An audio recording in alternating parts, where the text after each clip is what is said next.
These ghost towns have been left completely untouched for their own reasons. Coming in at number 5 we have Ross Island. Located on an island in India closer to Southeast Asia than India, the island is known for beautiful beaches, unique marine life, coral reefs, and largely undisturbed forests. But beyond the island's beautiful views and stunning wildlife lies a dark past. Ross Island is one of the 572 islands that make up the Andaman and Nicobar Islands. Now, the island is a ghost town where the remnants of a 19th century British settlement lie in ruins. In 1857, reacting to an unanticipated Indian revolt, the British Empire chose remote islands as the site of a penal colony, and Ross Island was one of them. The British first arrived in 1858 with 200 Indian convicts. The deadly task of clearing the thick jungle fell upon the inmates, while the officers stayed on the ships. Moreover, the development and town built at Ross Island began in 1858, and the prisoners were forced to build its buildings.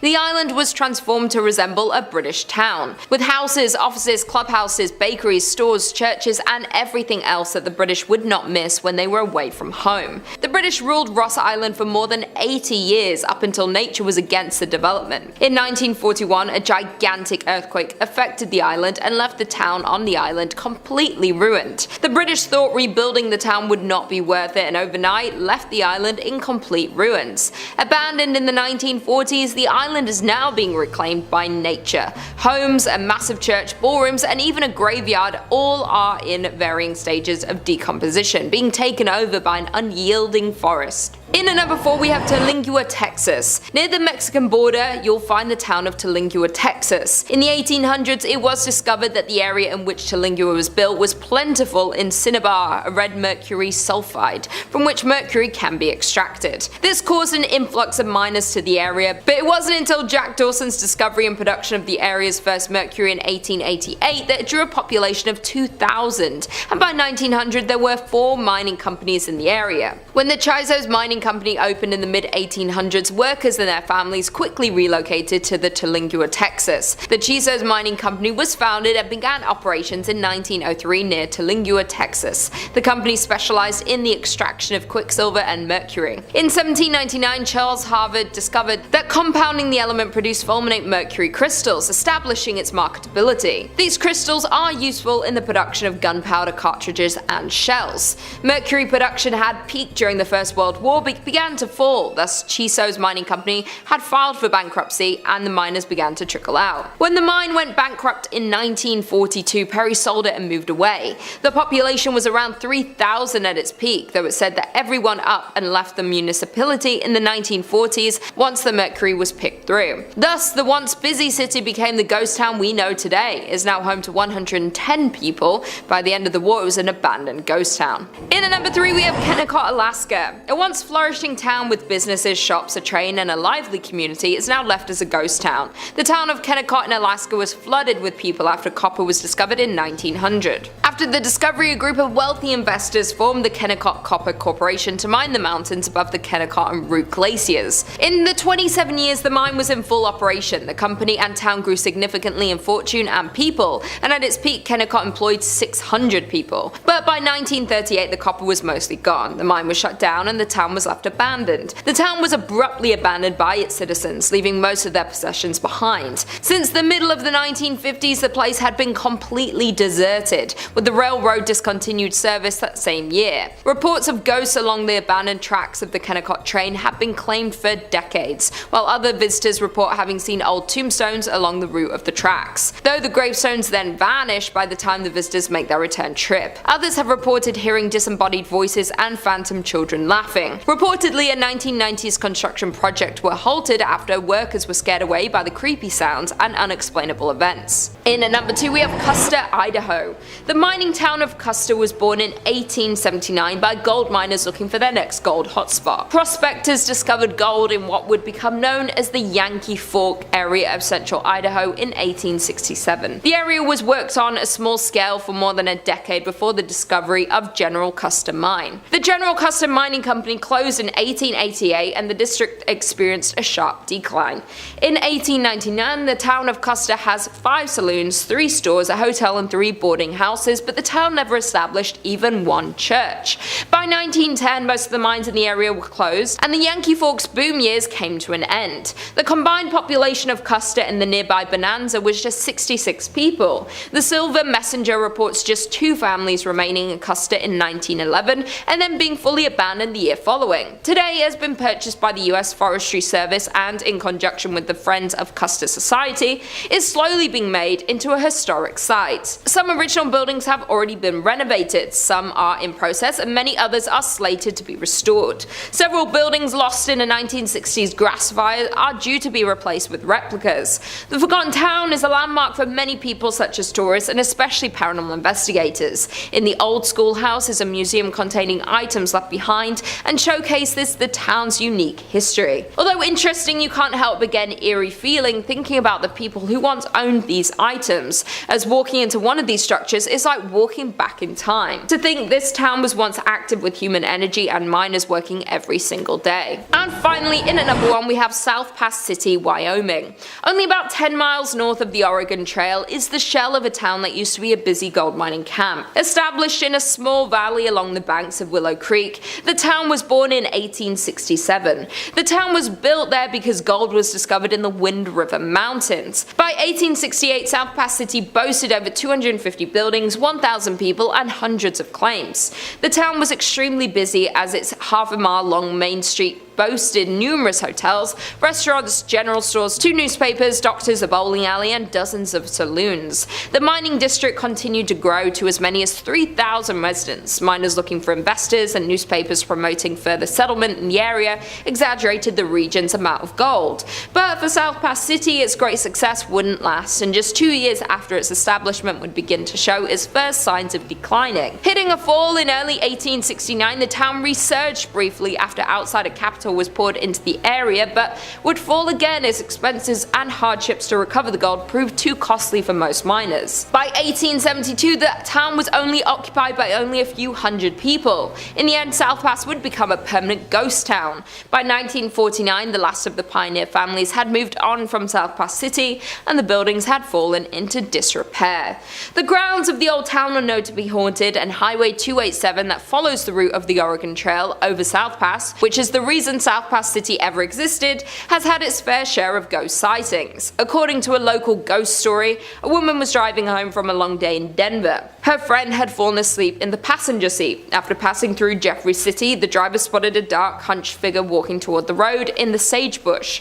About a half-mile later, she saw the same figure closer to the road. She noted his pig coat as he became clearer. About a half-mile later, still thinking about this man and his surprising reappearance, she reached over to wake her friend and request she take a turn driving. As her friend awoke, she saw the same man at the edge of the road, just crossing the white line onto the highway next to the car. Screaming, they accelerated away and compared descriptions. It was certainly the same man. In 5th place, we have Isla de la Munecas, Mexico. Decided to kick off today by being an overachiever. This is an entire abandoned island. The island of the dolls in Mexico is like something straight out of a horror movie, but my kind of horror movie. Located on Texuelo Lake, it is home to hundreds of hanging, slowly decaying dolls, thanks to a man named Don Julian Santana. Over 50 years ago, Don Santana left his wife and child and moved onto an island on Texuelo Lake in the Exoquimilicos canals. According to him, a young girl actually drowned in the lake in the 1950s, and Don Julian Santana devoted his life to honoring this lost soul by collecting and hanging up dolls by the hundreds. Eventually, he transformed the entire island into a doll-infested wonderland. Now, he began collecting lost dolls from the canals and the trash near his island home. He's also said to have traded produce he grew to locals for more dolls. Don didn't really clean up the dolls or attempt to fix them, but he rather put them up with missing eyes and limbs, covered in dirt, and generally in whatever ramshackle state he found them in. Even when dolls arrived in good shape, the wind and weather turned them into cracked and distorted versions of themselves. Don also kept his cabin filled with the dolls, which he dressed in headdresses, sunglasses, and other various accessories. Despite the fact that most people found the island frightening, Don saw the dolls as beautiful protectors, and he welcomed visitors, whom he would,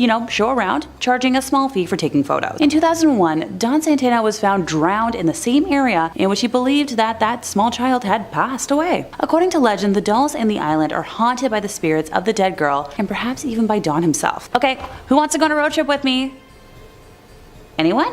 Oh, thanks. In at number 3 we have Garnet, Montana. Found in Montana, the abandoned town of Garnet was another gold rush town that drew thousands of hopeful miners. Between 1862 and 1916, gold was mined from the area. During the peak of the town it had hotels, saloons, schools, and stores in the midst of the town's biggest years. A 1912 fire burned down half of the town, and what was lost was not rebuilt. Many of the remaining structures were in poor condition even when they were lived in and regularly visited. This marked the decline of the town, as after 1917 the mine began to offer less and less, and by the time of World War I the town was almost fully abandoned. Garnet is perhaps the best preserved coast town in the state of Montana. There are plenty of people who believe the abandoned buildings are still home to some of the residents who once lived there. Some visitors have reported hearing laughter and music coming from Kelly's Saloon, which is the most common occurrence. I quote, "We didn't experience anything bordering on the supernatural during our visit, but we did find the beautifully preserved artifacts to be windows into Garnet's incredible past." Coming in at number 2 we have Jerome, Arizona. Located in Arizona, you will find the ghost town of Jerome. Once a copper mining town, Jerome was the 3rd largest town in the early 1900s.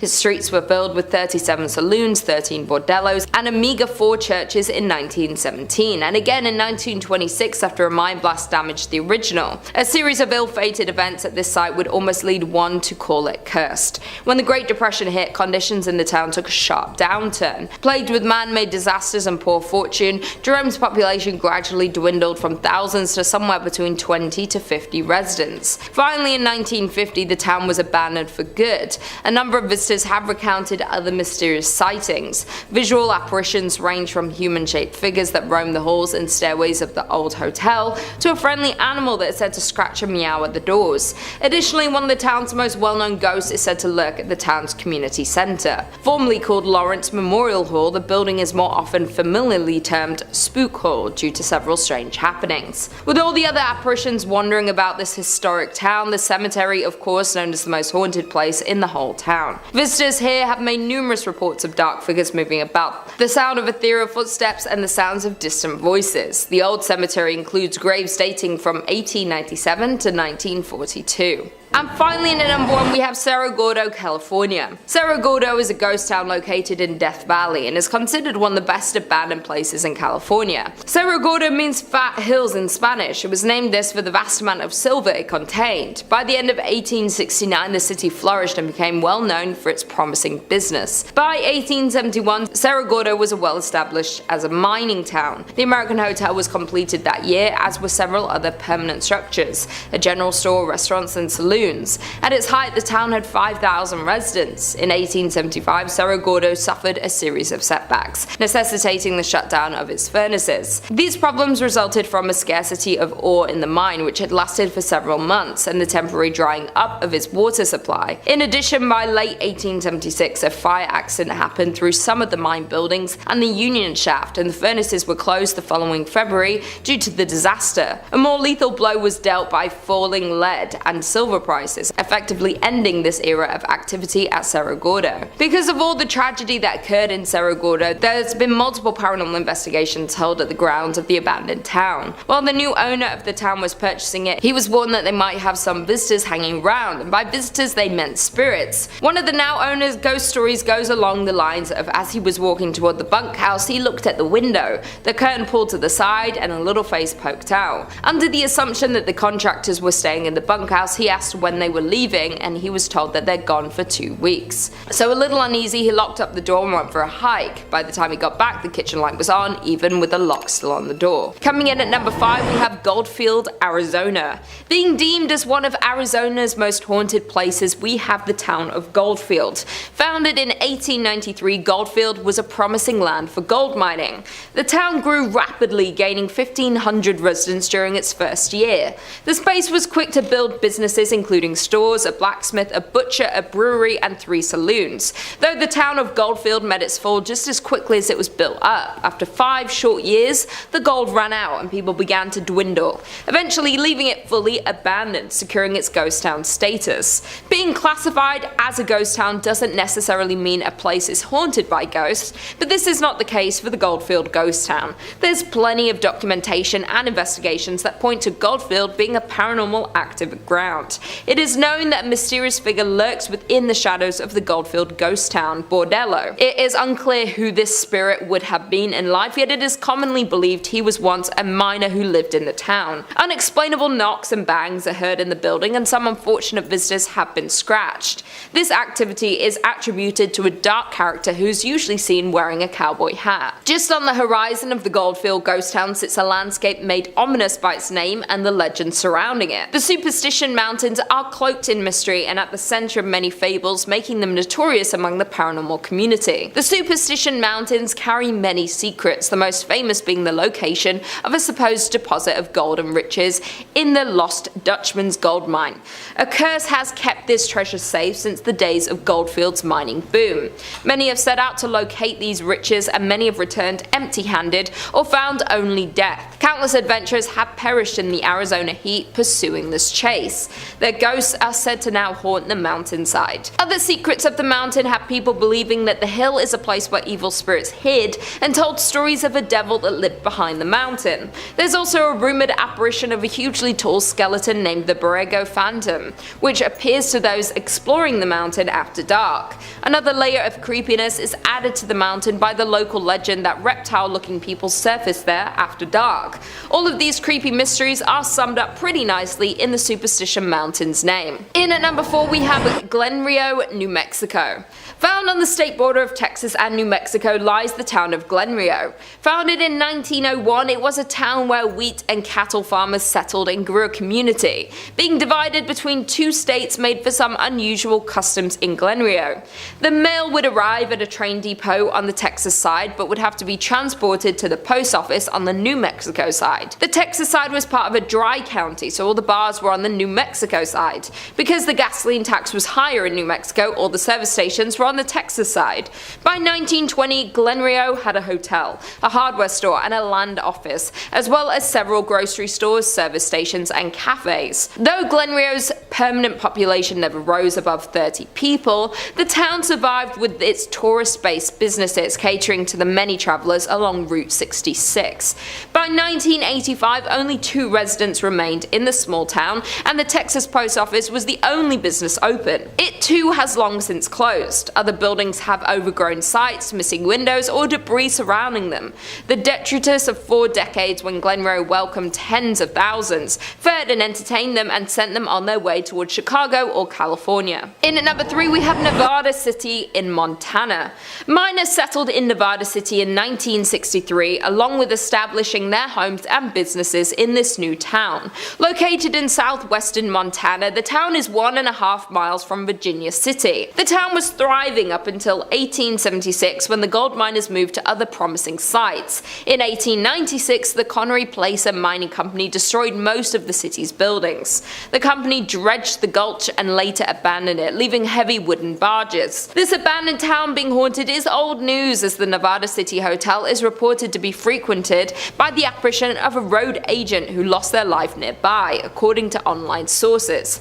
Visitors have also reported hearing footsteps in the hallways and seeing shadowy figures standing behind their reflections in mirrors. Additionally, the spirit of an older cowboy figure who never speaks but lurks in the hotel rooms and even sits at the bar in the Virginia City. Back when the hotel operated, guests also complained of a weeping woman, always in the same room, only to be told there was no guest in the room in question. Number 4 on this list is Craco, Italy. Even though the residents of Craco, Italy are long gone, the town on the hill remains abandoned. Located atop a 1,300-foot cliff overlooking the river valley below, the town was founded in the 8th century. Craco is only 40 kilometers inland from the Gulf of Taranto and a part of Italy's Basilicata region. The first written evidence of the town's existence shows that it was under the possession of a bishop named Arnaldo in 1060 AD. The town's oldest building, the tall Torre Normanna, predates the bishop's documented ownership by 20 years. The city emptied due to various natural disasters. In 1963, the people of Craco, Italy saw its first substantial landslide, though life went on and the town kept on expanding. Then another tragedy hit. In 1656, the Black Death began to spread, where hundreds died and the population dipped. Though the town lived on, in 1972 a flood made conditions even more precarious. Despite living conditions being harsh and dangerous, as well as numerous bandit raids, there were still many residents who refused to leave their beautiful city. Though, in 1980, an earthquake caused the town to be abandoned in its entirety. Now, Craco is effectively a ghost town, reduced to nothing but ancient ruins for half a century. It's an eerie look at a once thriving village that's now known as a ghost town. The oldest part of Craco, built on solid bedrock, still remains standing. As beautiful as Craco is, the land and location have proven not suitable for habitation. From its rich, tragic history and frozen in time as a medieval town, it's only safe to assume that the town is haunted by its past. In at number 5, we have Batsto Village in New Jersey. Located in New Jersey, Batsto Village is a historic community centered around the Batsto Iron Works. The site was ideal for ironwork because there was water for mills, abundant wood for charcoal, and naturally occurring bog iron. The well-preserved and lovingly restored village dates back to 1766. As the operation of ironwork grew, so did the village. There were mills, cottages, and over 3 dozen structures and buildings still remain, many from the early 1800s. But by mid-1800s, iron production declined due to the discovery of coal ore. As the need for iron declined, then glassmaking was pursued by the town, but at that point the population already started to dwindle. When Joseph Wharton purchased the property, he primarily focused on forestry and agricultural endeavors. After Joseph Wharton passed in 1909, the property was managed by a trust. The state of New Jersey began buying the land in the 1950s. The last resident to leave the town left in 1936, but not before strange disappearances occurred. According to local legend and a bunch of conspiracy theorists, Ong's Hat offers a portal to a different dimension. In the 1970s, a few professors from Princeton fled there after being mocked by their quantum physics theories. This was when they claimed to have discovered interdimensional travel. According to other local legends, the devil is the 13th born son of the Leeds, the first inhabitants of New Jersey. Mother Leeds gave birth to a healthy baby, who within minutes transformed into this beast. This old ghost town is said to be a hotspot for the Jersey Devil activity, and in the last 50 years there have been numerous reports and encounters with the beast in this area. Some of these encounters include strange tracks along with hearing screams just outside of the village. One sighting of the Jersey Devil comes from a group that saw the creatures crossing the street in front of them. When visiting the village, some say you can feel his presence as if he's walking right behind you. In at number 2, we have Pyramiden, Norway. Some say that the Soviet town of Pyramiden, Norway was abandoned overnight and for a good reason. Located in Svalbard, an archipelago situated between Norway and the North Pole, Pyramiden can be reached by boat from about mid-May until the beginning of October, when waters bordering the town are free from sea ice. Established in the 17th century, the town was used as a base for whaling and walrus trapping. Though at the start of the 20th century the culture shifted to coal mining. At first, Pyramiden was a sleepy place with hardly any residents at all, but after World War II the Soviets allocated more money to the town. They constructed dozens of new buildings, including a hospital, a recreation center called the Cultural Palace, and a large cafeteria. In the 1980s, the town's population reached its peak of more than 1,000 people, but not long due to the wake of the Soviet Union's dissolution, the town would be left completely abandoned. As when the Soviet Union fell apart, mining stopped in Pyramiden, and the miners had to leave. On March 31st, 1998, the last coal was extracted from the mine, and the approximately 300 workers who still lived there began shipping out. The residents never returned, and today the town still stands much as it was when the last men departed. Number 2, Varosha, Cyprus. Coming up next on our list is going to be Varosha in Cyprus. Once a shining playground for the glitzy and glamorous, this paradisal resort in the Mediterranean was a popular spot for the celebrities of yesteryear in the 1970s to get away from it all and put their feet up and stop worrying about the daily stresses of having a lot of money and being a movie star. That kind of lifestyle's taxing. The suburbs enjoyed a thriving tourist economy, with the golden sands and beachfront hotels being a force in enticing people to come. Of course, fame is fleeting, and nothing in this world lasts forever, like celebrity resort towns. In 1974, Turkey would invade Cyprus and occupy the north in a response to a Greek nationalist-led coup. So the 15,000 people that lived in Varosha all up and fled the city in terror, leaving everything behind as it stood. Unfortunately, years of political strife and controversies in the area kept Varosha's residents from ever returning to their homes, leaving the city to rot in open air and decompose into a wasteland. One look at Varosha and it just just seems like a tragic waste, trying to wrap your head around the money, livelihoods, industry, all just lost forever. It's a very eerie feeling looking at the photos of Varosha, seeing the earth try to take the city back. Buildings crumbling, trees sprouting through the bottom floors of cafes and restaurants. Well, why not just go in, fix the place up a little, you know, sweep up, clean it? Well, decades of neglect have done inconceivable damage to the infrastructure. The city has crumbled and wasted away so much that experts estimate that it would take upwards of $12 billion to make the decrepit city livable once again. So for the time being, it'll probably remain as a time capsule, frozen from better years where things were bright for this forgotten city. Number 1. Oradour-sur-Glane. Our final entry for this list today is going to be the somber story of the village of Oradour-sur-Glane, an abandoned town in France, infamous for being host to one of the worst massacres in French history during the Second World War. It's believed that the attack was an act of revenge because of the village's support of the resistance.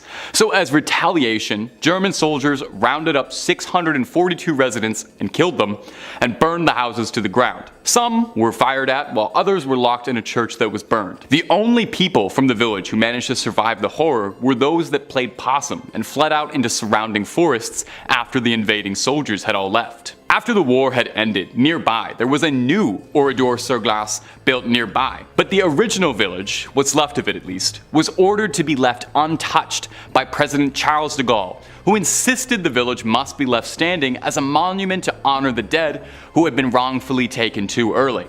So, not quite a ghost town in the sense that there's stories of hauntings or chills through the night, but haunting in a certain sense, definitely. In third place, time to visit the Bodie State Historic Park. So formerly a genuine gold mining town, located east of the Sierra Nevada mountain range in Mono County, California, and now a national landmark, it is known as one of the best preserved ghost towns in the world. It is named after W.S. Bodie, first name unknown, but rumored to be either William or Waterman, who discovered gold in 1859 in an area now known as Brody Bluff. He tragically passed in a snowstorm that same winter, and was never present for what came to be. According to pioneer Judge McClinton, the district's name was changed from the proper spelling of B-O-D-E-Y to B-O-D-Y, and then a few other phonetic variations, to eventually B-O-D-I-E, after a painter in the nearby boomtown of Aurora lettered a sign as such. An accidental typo that stuck through history, which is a good reminder to proofread your work. I don't do it enough. While the output from the mine is largely insignificant in terms of mining history, the violence and early endings to lives tell a different story. And a particularly harsh winter between 1878 and 79 claimed hundreds of lives, with many others perishing from falling timbers and explosions underground. So Bodie as a town grew to have a reputation for violence and lawlessness. And unlike other mining camps at the time, killings were daily events. Robberies, stage holdups, and fights happened at such a frequency that no complete record could be kept. Reverend F.M. Warrington would describe the area in 1881 as a sea of sin, lashed by the tempests of lust and passion. The first of 4 mysterious fires tore through the business district in 1892, the next destroying the town mill in 1912, and another destroying the same mill again in 1898. The last of the unknown fires demolished most of what was left of the now ghost town in 1932, taking many lives way too soon in the process. So when the last producing mine shut down after 1945, very few people were left living in what was left of the town, and all eventually met untimely ends. One man shot his wife unprompted, and 3 other men from the town took it upon themselves to take his life for that act. So according to historians, the ghost of that man would visit the 3 men after his passing, shaking his fist and appearing as if he was cursing them out. Those men soon died of mysterious diseases and illnesses. Visitors to the area have reported meeting spirits that leave them feeling suffocated, seeing doors open and close on their own, and rocking chairs that may or may not have a menacing older lady staring them down, or even the empty chair rocking on its own. Though Bodie might be a bit of a tourist destination nowadays, but if you remove anything from the land, I'm talking like a pebble, you'll be cursed with remorse and tragedy. The park keeps a logbook of all letters and items returned to them, with each thief writing an apology note to Bodie for what was taken. The curse is upheld by the ghosts of residents past who guard against thieves and protect the town's treasures. Okay, so kleptos, steer clear or be cursed. In second place, we have the island of Poveglia. Yep, another entire abandoned island. This one's a little creepier though. So the island is located in the lagoon near Venice, and is famous for being one of the most haunted places in Italy. Tourists and locals alike are banned from the island, which was used for centuries as a place to exile the sick to prevent the spread of disease and contain the mentally ill in an asylum built in the late 1800s. Yes, I'll backtrack and elaborate. So in 1348, the bubonic plague arrived in Venice and Poveglia, like many other small islands at the time, and it became a quarantine colony. The plague on average killed 1 out of 3 free Europeans, by the way. So fearing the unbridled spread of the disease, Venice exiled many of its symptom-bearing citizens there. So at the island center, the dead and those too sick to protest were burned on giant pyres. So this included the tens of thousands of Venice citizens just dying on the mainland. Those fires would burn once more in 1630 when the Black Death again swept through the city. The small island was used as a mass burial ground, and ashes from human remains make up as much as 50% of the island's soil. Cripes, I hope it's a good fertilizer. The deaths of nearly 160,000 people on the island have given it its nickname, the Island of Ghosts. A doctor at the asylum was known to have experimented on patients with crude lobotomies and jumped from the bell tower in the late 1930s after claiming he had been driven mad by ghosts. Decades later, nearby residents claimed to still hear the bell, although it was removed many years earlier. A report titled Haunted History states that some restoration work had started in recent history but abruptly stopped without explanation. Okay, maybe this is one spot on today's list that I might not want to visit.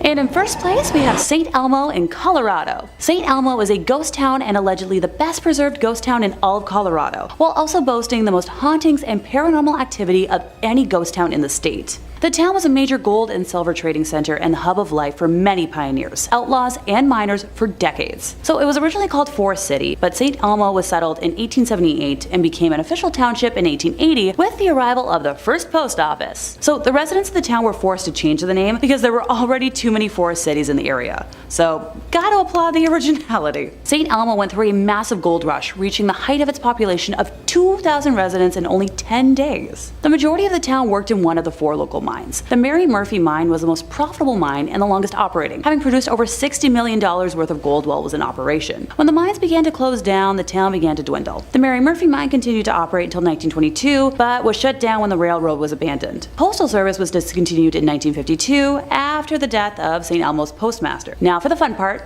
ghost stories. I saved the best for last for a reason. The most famous ghost of St. Elmo is Annabelle Dirty Annie Stark, not to be confused with the beloved Annabelle doll. This Annabelle is the descendant of Anton and Anna Stark, who arrived in St. Elmo with the Pacific Railroad in 1881. Anton was a section boss in the mines, while Anna ran the Home Comfort Hotel located on Poplar Street and the general store. Oh, and both structures are still standing today. Anna Stark was known as a cruel and harsh woman who never allowed her 3 children, Roy, Tony, and Annabelle, out in the town to mingle or work alongside what she deemed the simple town folk. Annabelle grew up attractive and passionate for the town, and her love of St. Elmo was fierce. After the death of her mother, Annabelle and Tony inherited the hotel, and the once impeccably clean establishment fell to shambles. So along with the decline of the town, Annabelle began to lose her grasp on reality. The town soon called her Dirty Annie because she would emerge in filthy clothing and her hair was in a tangled mess all the time. Finally, free of the harsh rule of her mother, most people assumed this was her quiet rebellion. Residents remember strolling the main street with her firearm loaded and hung over one shoulder, ready to protect the town from anyone who dared to threaten it. Since her death, it is told she can still be found roaming the streets. Only a short while after Annabelle had passed away, the hotel was left to a family friend whose grandchildren were playing inside the hotel, when suddenly all of the doors slammed shut and the temperature dropped 20 degrees. The children cried and screamed, and finally the room returned to the outside temperature, and the door slowly swung open. Oh, that's not the only ghost story.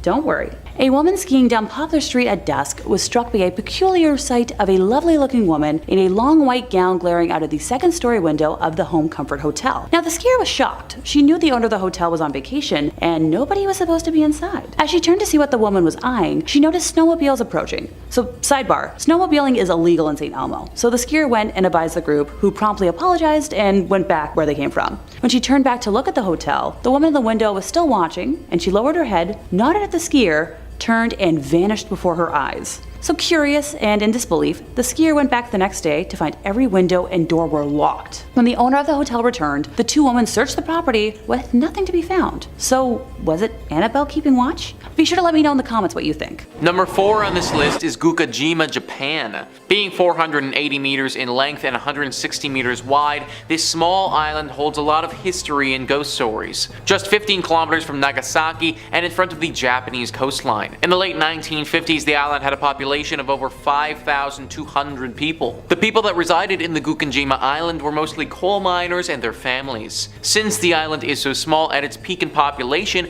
it was once the most densely populated place on the planet, 9 times the population density of Tokyo. Now the island is left completely abandoned and is effectively crumbling to pieces. The coal mining facility was previously called Battleship Island because its buildings and seawall make it resemble a warship. As for the island's fate, it was abandoned in in the 1970s when petroleum fuels made coal obsolete. But abandoned does not mean empty, because the ghosts of the past have taken over the island and its buildings. The buildings were built by Korean and Chinese prisoners who were forced to work here from 1930 to just after World War II. The conditions of these forced laborers were hard, and some never made it back home. The people who worked here named the island Jail Island, or even Hell Island. After the war, the Japanese came to the island to work here themselves. In 1974, the mines started to run out of coal and people left the island. Soon, the island's uninhabited parts were reclaimed by nature. The weather conditions started affecting the concrete and buildings started falling apart. Sometimes people camped out here, but that was a very dangerous thing to do. The government wanted to discourage people from going over on their own and therefore decided to make it open to the public. Even though tourists are allowed to visit the island today, the echoes of the past still linger here, especially in the minds of the relatives of those forced laborers that have been forced to work here and inside the crumbling buildings. Fishermen who sail near the island claim they have seen strange flickering lights in the buildings, even though the island has no electricity. Strange noises have been heard and cold spots have been felt. People say they had the sensation of being watched, and there are some claims of people that have been touched by unseen hands. Nowadays, people who have visited say the decaying settlement contains so many items from the 70s that it almost looks as if people still live there. Day trippers beware, though, as exploring Hashima takes organization and many of the building structures are dangerously unstable. Number 3 on this list is Deception Island in Antarctica.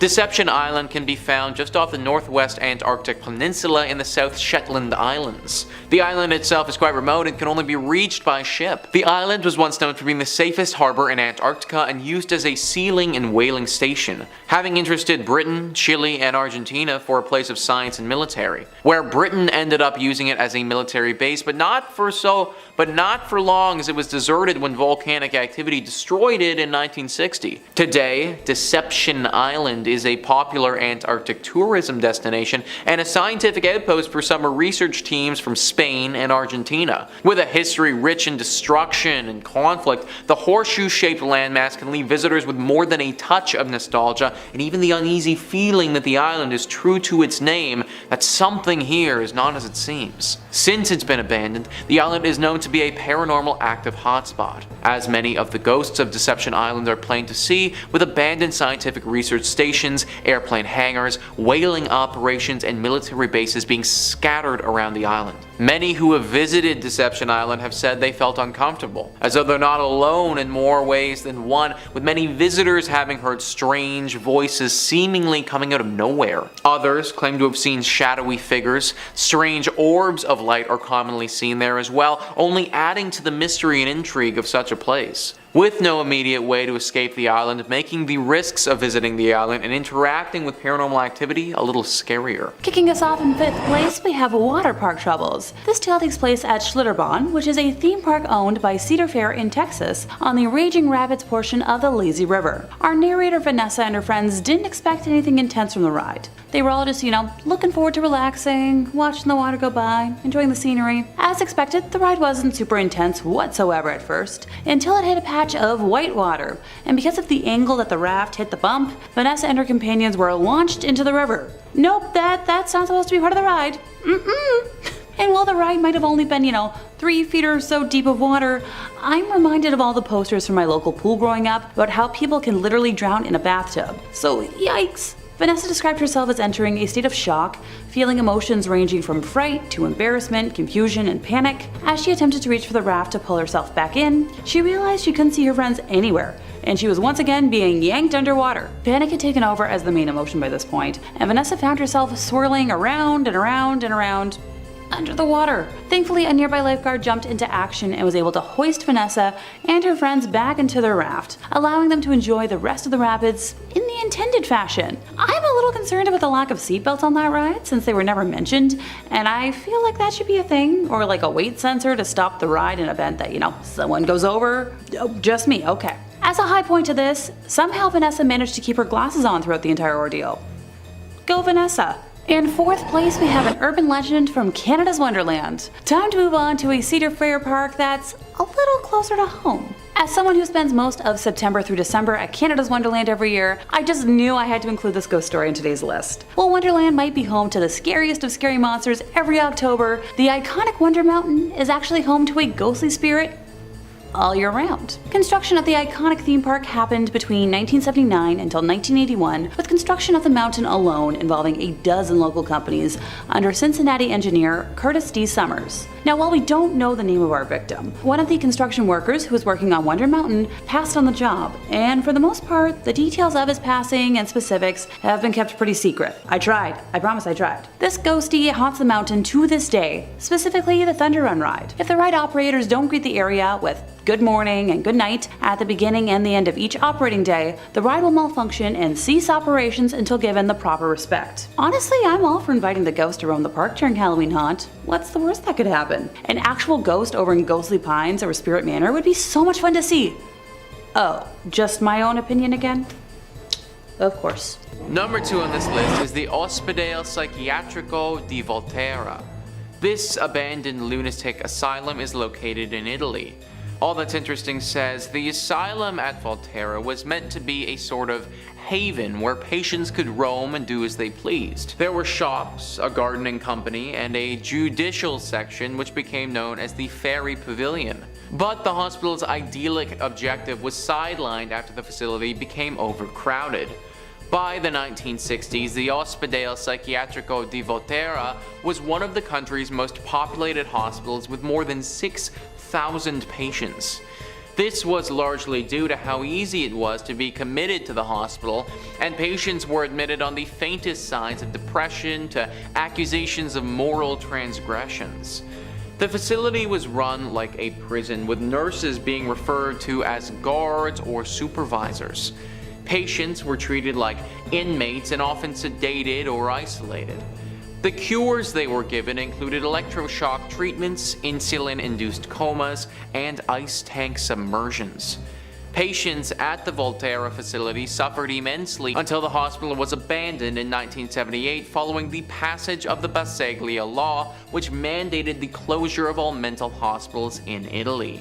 I didn't even know that ice tank submersions or insulin-induced comas were a real thing. I just thought stuff like that existed in shows like Stranger Things, but that actually happened. Last I checked, an insulin-induced coma isn't gonna help anyone with schizophrenia. Number 1 on this list is the Willard Asylum. Once again, guys, we have an asylum who initially wanted to help people but ended up doing the exact opposite. All That's Interesting says Willard was a state-of-the-art facility that featured a gymnasium, arts and craft classes, a movie theater, and even a bowling alley. It was meant to be a place where people living with mental illnesses could either devote themselves to their recovery or live in a safe and active environment. One of the hospital's main missions was to treat patients with the goal of preparing them to rejoin society. Despite this ideal, the hospital fell victim to the incomplete ideas and harsh treatments of its day. Patients were still subjected to electroshock therapy and ice baths, and some patients were kept at the asylum until their deaths. Many were buried under unmarked tombstones that still dot the abandoned asylum's grounds. The hospital was finally shut down in 1995. Perhaps most tragic about the asylum's history, however, was the discovery of hundreds of suitcases that were found cataloged in the hospital's attic upon its closure. These were the belongings of patients who died in the hospital and were unclaimed by next of kin. The staff was apparently unable to throw these mementos away. Hundreds of suitcases, guys. Not 1 or 2 or 10, hundreds. That's hundreds of people who died here and were put in unmarked graves. Hundreds of people who died here and whose families either didn't care enough about them to go claim their belongings or were never informed that they died. I'm so happy that times have changed and the stigma around mental health and its treatment is lifting. 100 years ago, the last thing you would have wanted is to have someone try and help you with whatever it is that you're dealing with. Number 5 on this list is the Rolling Hills Asylum. Located in East Bethany, New York, this asylum will suck you in and never let you out. Thrillist says, more a stockpile of outcasts, the poor, the widowed, the orphaned, the handicapped, the criminal, the alcoholic, than an insane asylum per se. The former Genesee County poorhouse, established in 1827, counts over 1,700 documented deaths. Some are convinced that's a lowball number, and hundreds more were buried on the property in unmarked graves. Paranormal activity in the 53,000 square foot building includes screaming, doors slamming, and apparitions, most famously of Roy Cruz, a 7.5-foot giant who died there in 1942. There's also something known as the Shadow Hallway, so named because of the shadowy apparitions that peek out from doors or shuffle and crawl across the corridor. A variety of ghost tours are available. These shadow creatures, the ones that pass through the shadow hallways, they apparently aren't the friendliest of creatures from what I've heard. Lots of people who have gone into this place never make it out again. It's thought that this is the work of the shadow creatures here. Then the person who is sucked in by those creatures becomes one of the shadow creatures there as well. Meaning that this asylum is slowly growing in its sinister and evil presence. Who was the initial shadow creature and why these beings have manifested here is unknown. All we know now is that they are here and they are here to stay, which ultimately means that you need to stay away. Number 4 on this list is Narenturm. So this is a weird and unique one for sure. It actually isn't an asylum anymore, and it's also not abandoned, which makes it pretty unique for a list like this. Currently, it actually serves as a museum, believe it or not. Thrillist says it's unclear what's worse, the surely morbid history that took place in Vienna's Fool Tower, Europe's first insane asylum built in 1784, or its current use, the Anatomical Pathological Museum, which features more than 4,000 graphic, gruesome abnormalities, jars full of deformed fetuses, and sickening wax models of untreated STDs. Either way, there's enough nightmare fuel in this place to last you until next Halloween. Nightmare fuel is an excellent way to describe this place. It's messed up for sure, guys. I don't know if you're going to get into a position where you won't be able to leave this place, but you definitely will be feeling weird for sure based on what you're looking at. Untreated STDs and deformed fetuses. No thank you. Not to mention this place might actually be haunted. This was the first insane asylum ever in Europe, guys. Just think about what the conditions would have been like.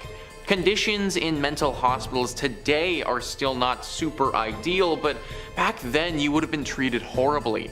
Back then they would have treated you worse than a criminal and probably tortured you until you couldn't take it anymore. There are reports from olden asylums where they would just shove people into tiny little boxes and keep them there for days. Obviously, the people who had to go through this, their spirits have never been able to rest or find peace. So along with the STDs, you might also get haunted as well. Great place this is. Number 3 on this list is Lir Sikanas. With a name like that, you can just assume that it's going to be haunted. Thrillist says about a half hour from Oslo, this asylum was opened in 1926 and today is considered one of the most haunted hotspots in the country. Despite its reputation and the fact that most of the place has been abandoned since 1985, parts of it still house psychiatric patients who share their space with ghosts, shadows, and odd noises. Between 1945 and 1974, the hospital was notorious for conducting experiments on its patients, especially the testing of new drugs that even the pharmaceutical industry was hesitant to try on humans. I don't know where and when people thought that testing already mentally sick people with questionable drugs was a good idea. It seems like this is something that happened a ton in history, and I have no idea how anyone thought this was a good idea. Like, first off, they're already sick and going through something, so it just doesn't make sense how feeding them something that we know nothing about is going to give the desired result. The people who used to do this had to know it was wrong because the patients at this hospital weren't really given any choice in the matter. They were forced to go through these experiments, which often resulted in permanent damage to their bodies, if not death. Those who had to go here from the 40s to the 70s literally could not leave. They were stuck here, and they just had to pray that they didn't get the worst of the experiments. Thank your lucky stars that you didn't have to go to this place during this time, or you would never be able to get out.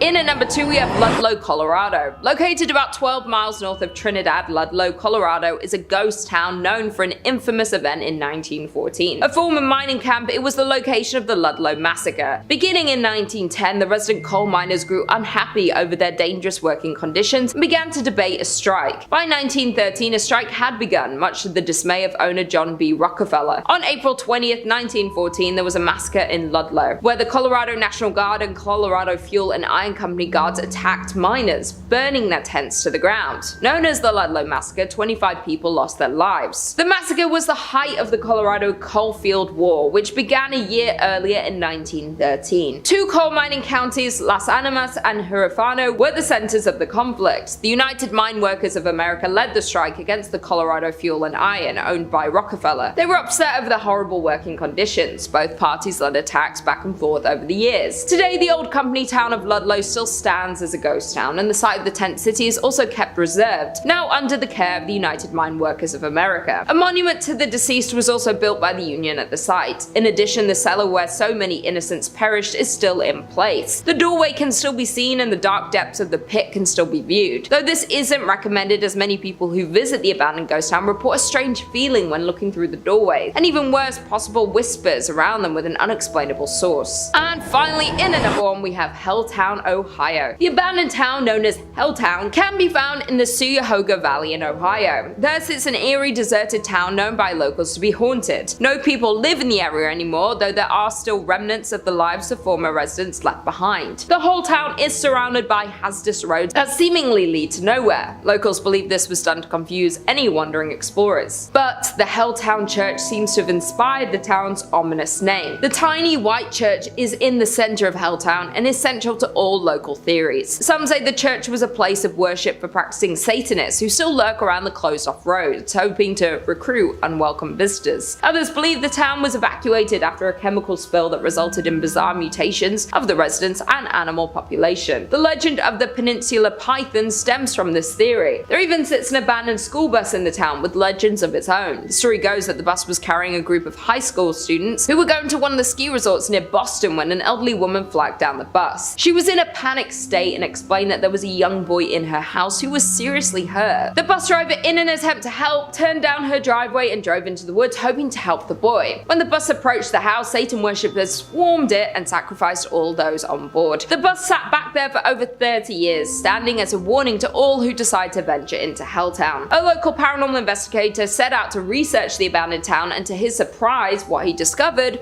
was truly frightening. He describes Helltown as not just truly abandoned, but is home to many spirits and hauntings. His personal experience with a ghost encounter was returning to his car to find strange people looking into his car windows. Both times the people vanished as soon as they saw him approaching the car before he had a chance to speak to them. Coming in at number 4 we have Bannack, Montana. The once bright star of Montana is now a ruin, a town in arrested decay, with few remaining storefronts, saloons and hotels. The town was founded in 1862 when a group of Pikes Peakers from the goldfields of Colorado set up camp on the banks of the creek. Finding gold, the miners staked claims and promptly failed to keep the find a secret. By the spring of 1863, the area boasted a population of 5,000. By 1864, Bannack had started to fade, losing importance. The remnants of the past still exist with empty buildings and weathered wood. Today, over 60 structures remain standing, most of which can be explored. The town is known as a site for paranormal activity. It is known that ghosts of the abandoned town walk the streets of Bannack.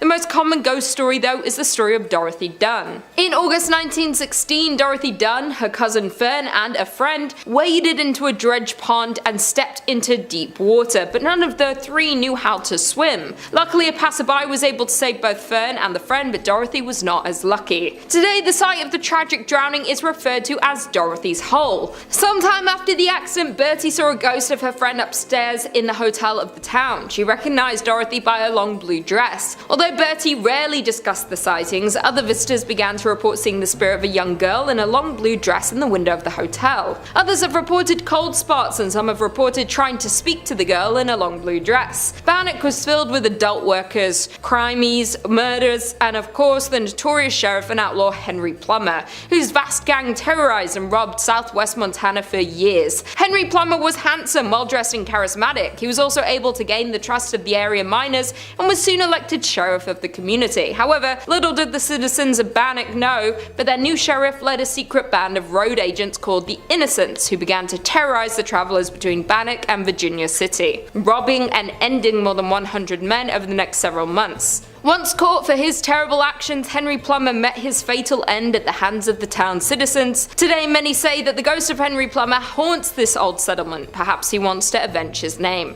In at number 3 we have Thurmond, West Virginia. The historic town of Thurmond, located in the heart of New River Gorge, was established by Captain William D. Thurmond in the 1880s. Captain Thurmond passed in 1910, but the town continued its growth. During its height in the 1920s, the town was flourishing with a number of businesses and facilities in the railway industry. Thurmond had 2 banks, 2 hotels, stores, a cinema and offices, yet after a series of setbacks, Thurmond soon went from boom to bust. A number of factors played a role in the town's slow decline. The first problem was the increased rail competition and the emergence of cars. Then in 1930, a fire that led to the closure of the biggest hotel in the town, the Dunglen Hotel, only furthered the decline. The final fate of the town was the Great Depression, and by 1950 Thurmond was a ghost town. Thurmond saw a small revival during World War II when coal was in high demand, but it was not enough. Afterward, the coal fields began to play out. Today, Thurmond stands at just 5-person population, which is why it is nearly vacant ghost town, as the remaining residents either move on or pass away. The house and the land it sits on became the property of the National Park Service. Walking around Thurmond today is a sad reminder of the countless other boom towns which once thrived with human activity, but today are silent and forgotten. Many buildings have long since disappeared, either torn down or, as in the case of the well-loved hotel, burnt to the ground in suspicious circumstances. Many of the family homes lie in increasingly decaying condition, while some have disappeared altogether, leaving only behind a white picket fence and wildflowers which still blossom untended each year. The eerie atmosphere of Thurmond led many visitors to believe that this almost abandoned town is haunted. Number 3, Joyland Deaths. Located in Wichita, Kansas, Joyland once featured state-of-the-art rides and attractions, holding a reign of 55 years of fun and joy. Today, the once popular park is being reclaimed by nature, piece by piece by piece. So Joyland came into existence on June 12th of 1949 and was founded by Lester Ottaway and his sons, Herbert and Harold. Herb Ottaway had a passion for steam engines and race cars, and he refurbished both types of vehicles. By 1934, Herb had refurbished a miniature steam locomotive and cars and was traveling with them to county fairs in Kansas and Colorado. Joyland was open to give Herb's refurbished locomotive a more permanent home. As the attraction became more popular, the Ottaways eventually added a number of different rides and games to the amusement park. Lester Ottaway passed away in the mid-1950s, and his sons continued running Joyland until the early 1970s when they decided to retire. Joyland was then sold to Stanley and Margaret Nelson, who owned the park until it closed its doors in 2004. Joyland featured attractions such as a wooden roller coaster, which I love, a wacky shacky dark ride, a log jam, a sky coaster, bumper cars, a carousel, and a Ferris wheel. On April 6th of 2004, a 13-year-old girl was enjoying a Ferris wheel ride with her friends when the restraint bar holding them in came undone. The young girl fell more than 30 feet, suffering multiple head, arm, and leg injuries. The Ferris wheel was immediately closed while both private and federal investigators looked into whether everything was safe and up to code. The ride was later reopened after these investigations were wrapped up. Also, another notable ride at Joyland was the wooden roller coaster that was known as the Nightmare. Although the roller coaster was a staple at the amusement park, it too saw its fair share of injuries, which is a shame. Like, I really love wooden coasters. On May 25th of 1977, somebody in the single digits of age stood up in one of the carts and fell, died at the scene from the injuries sustained from the fall. Another death occurred 20 years later, on August 27th of 1998, when 35-year-old maintenance worker Kevin Briley was under the ride trimming the grass. He stood up and was tragically hit by the coaster and passed away. My heart hurts telling that tale because, like I said already, I'm such a huge lover of traditional wooden roller coasters. You know, there's just something about narrowly avoiding whiplash that I personally find thrilling. And go figure, Joyland closed its doors in 2004. Number 2, doomed before it could open. The Pripyat amusement park was set to have its grand opening on May 1st of 1986, in time time for the May Day celebrations, but these plans were cancelled on April 26 when the Chernobyl disaster occurred, just a couple of kilometers away. Several sources report that the park was opened for a short time on April 27th before the announcement to evacuate the city was made to distract, residents from the unfolding disaster nearby. Constructed under the Soviet Union as a park of culture and rest, typical of many large cities in the then Soviet Union, the amusement park's attractions were manufactured by the Yeskik-based firm Attraction, who were responsible for the construction of many of the amusement parks which remain to be seen around the former Soviet Union today in various states of repair. Located northwest to the Palace of Culture in the center of Pripyat, the park had 5 attractions. The iconic 26-meter Ferris wheel titled Circular Overview, Autodrome bumper cars, a paratrooper ride called Chamomile, Russian swing boats, and also a carnival pew pew game. Fun fact, the successor to the original company is still manufacturing the Ferris wheel, paratrooper, and bumper cars to the similar designs as of 2017. Radiation levels around the park kind of vary though. The liquidators washed radiation into the soil after the helicopters carrying radioactive materials used the grounds as a landing strip, so concrete areas are less radioactive. However, areas where moss has built up can emit levels amongst the highest levels of radiation in the whole of Pripyat. So the Ferris wheel actually made news in September of 2017 when Polish tourists turned it mechanically for the first time since 1986. Thankfully, they returned it back to its original position, but kinda neat that it could still work. Number 1, a cursed history. Lake Shawnee Amusement Park opened its doors in 1926 when proprietor Conley Snidow Sr. purchased the land. His vision to build a place for local families to relax and enjoy time together was realized as the coal miners from local towns descended on it each year, making it a fantastic destination for summer vacations. The park was full of activities. It featured a man-made swimming lake, a racetrack, concessions, and cabins for visitors, looking for an overnight stay. The big cornerstones were the Ferris wheel and the swings, 2 rides that were popular with everyone who spent time at the park. And you know what? That all sounds pretty idyllic to me. Tragedy though began to grip the amusement park in the 1950s, when several deaths shocked locals. A young girl's life ended on the swing ride when a delivery truck backed into her seat, killing her in place. Another youngster lost his life when he drowned in the swimming pool after his arm got stuck in a drain pipe. And by 1966, this amusement park closed its doors to the public, and the land sat dormant for decades. In the 1980s, the park again welcomed visitors when Gaylord White acquired the land and set out to restore it to its former glory. In addition to purchasing a Ferris wheel, he found a swing ride that seemed just like the swings that once thrilled guests. Now, fun fact, when they installed the swings on the property, they realized the swings weren't just similar, they were the exact same swings from years prior, something that they decided to advertise during the grand reopening. The Lake Shawnee Amusement Park welcomed tens of thousands of visitors during its second run, which ran for just 3 years in the 1980s. Unfortunately, high insurance prices forced the White family to close their doors for the second and final time after those couple of short seasons, forcing them to pivot to other activities to keep the land active. They hosted fishing tournaments in what used to be the swimming lake, and they planned to create a space on the property for mud bogging, a motorsport the family knew would draw crowds to watch. While excavating a mud bogging track, the White family made a series of surprising discoveries that added depth to the property's history. For starters, the park was built over a Native American burial ground, with an archaeological dig uncovering 13 bodies, mostly young folks. In the 1700s, the property was the active home base for the Native Americans until they seemed to suddenly disappear. Among the bracelets, clothing, and tools that excavators found, they also found mass graves that suggested as many as 30,000 people had been buried on the property. But, that's not the darkest history of the land.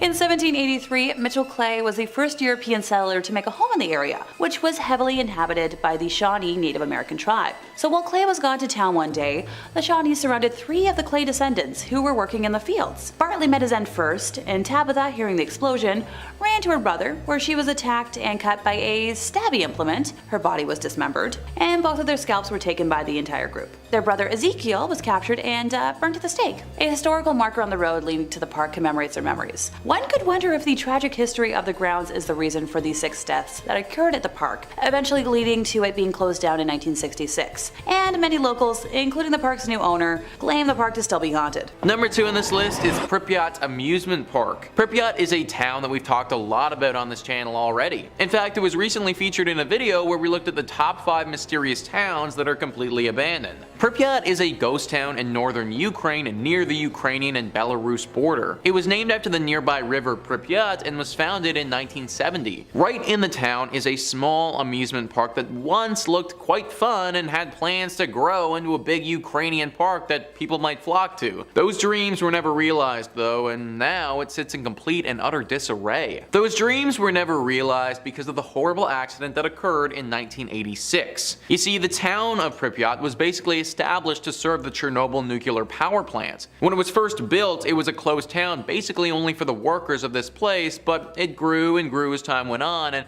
at its height had a population of just under 50,000 people. I don't need to go into too much detail about the accident as a whole, because I imagine that you guys are all pretty aware. But basically, this was the worst accident of this nature in human history, and for all our sakes, we need to hope that it never happens again. The radiation damage was absolutely massive, and right after it happened, the entire town of Pripyat had to be evacuated. That, of course, has left the amusement park, right in the middle of this town, completely abandoned as well. Not a lot of people have gone to this town or park since this incident occurred. For a long time, it wasn't safe to set foot within a set radius of the blast. Those who have been brave or foolish enough to set foot into this town and explore the amusement park have reported some strange and scary findings. Rumor has it that some sort of entity lives there. Something dark and evil calling this abandoned place home. A nasty and sinister entity that doesn't like to be disturbed. There have been talks of this being some type of shadow creature or potentially a beast like a werewolf of sorts. Either way, the people who visit this place feel an overwhelming sense of dread when they're there. They also feel as if they're unwelcome, like they entered somebody's home who doesn't want them there. There are multiple reasons why this amusement park is abandoned, so I'd stay away if I was you. And finally, number 1 on this list is Six Flags. Now, I don't mean Six Flags as a chain or anything like that. There's 23 different Six Flags in the United States, and not all of them are haunted. One in particular, though, is currently out of commission, abandoned, and definitely a spot you shouldn't go to. All the Rooms writes, this Six Flags fell out of business following serious damage from Hurricane Katrina in 2005. The park opened in 2000 and was only operating for a few years before suffering significantly during the hurricane, which displaced 20,000 people and killed nearly 2,000 people. The park closed after Hurricane Katrina, and there wasn't enough funding for repairs, so it fell into further decay over the last few years. To this day, there's still an eerie sign at the entrance to the park that says closed for the storm. It's an apocalyptic site which has been taken advantage of by Hollywood and used for films such as Jurassic World and Dawn of Planet of the Apes. These filmmakers are way braver than I would be, because I would not want to be setting foot on those grounds. The people who have been here all seem to think that something paranormal is going on. Phantom noises echoing throughout the park and other random bodiless sounds are heard all the time. Similarly to a lot of the other things on this list, there is a massive overhanging feeling of dread. The air is thick with it, and you can almost taste the discomfort. No one has reported being attacked here, but it seems like that's only a matter of time if people keep going. The mayor of New Orleans is currently looking at demolishing this park, which, in my opinion,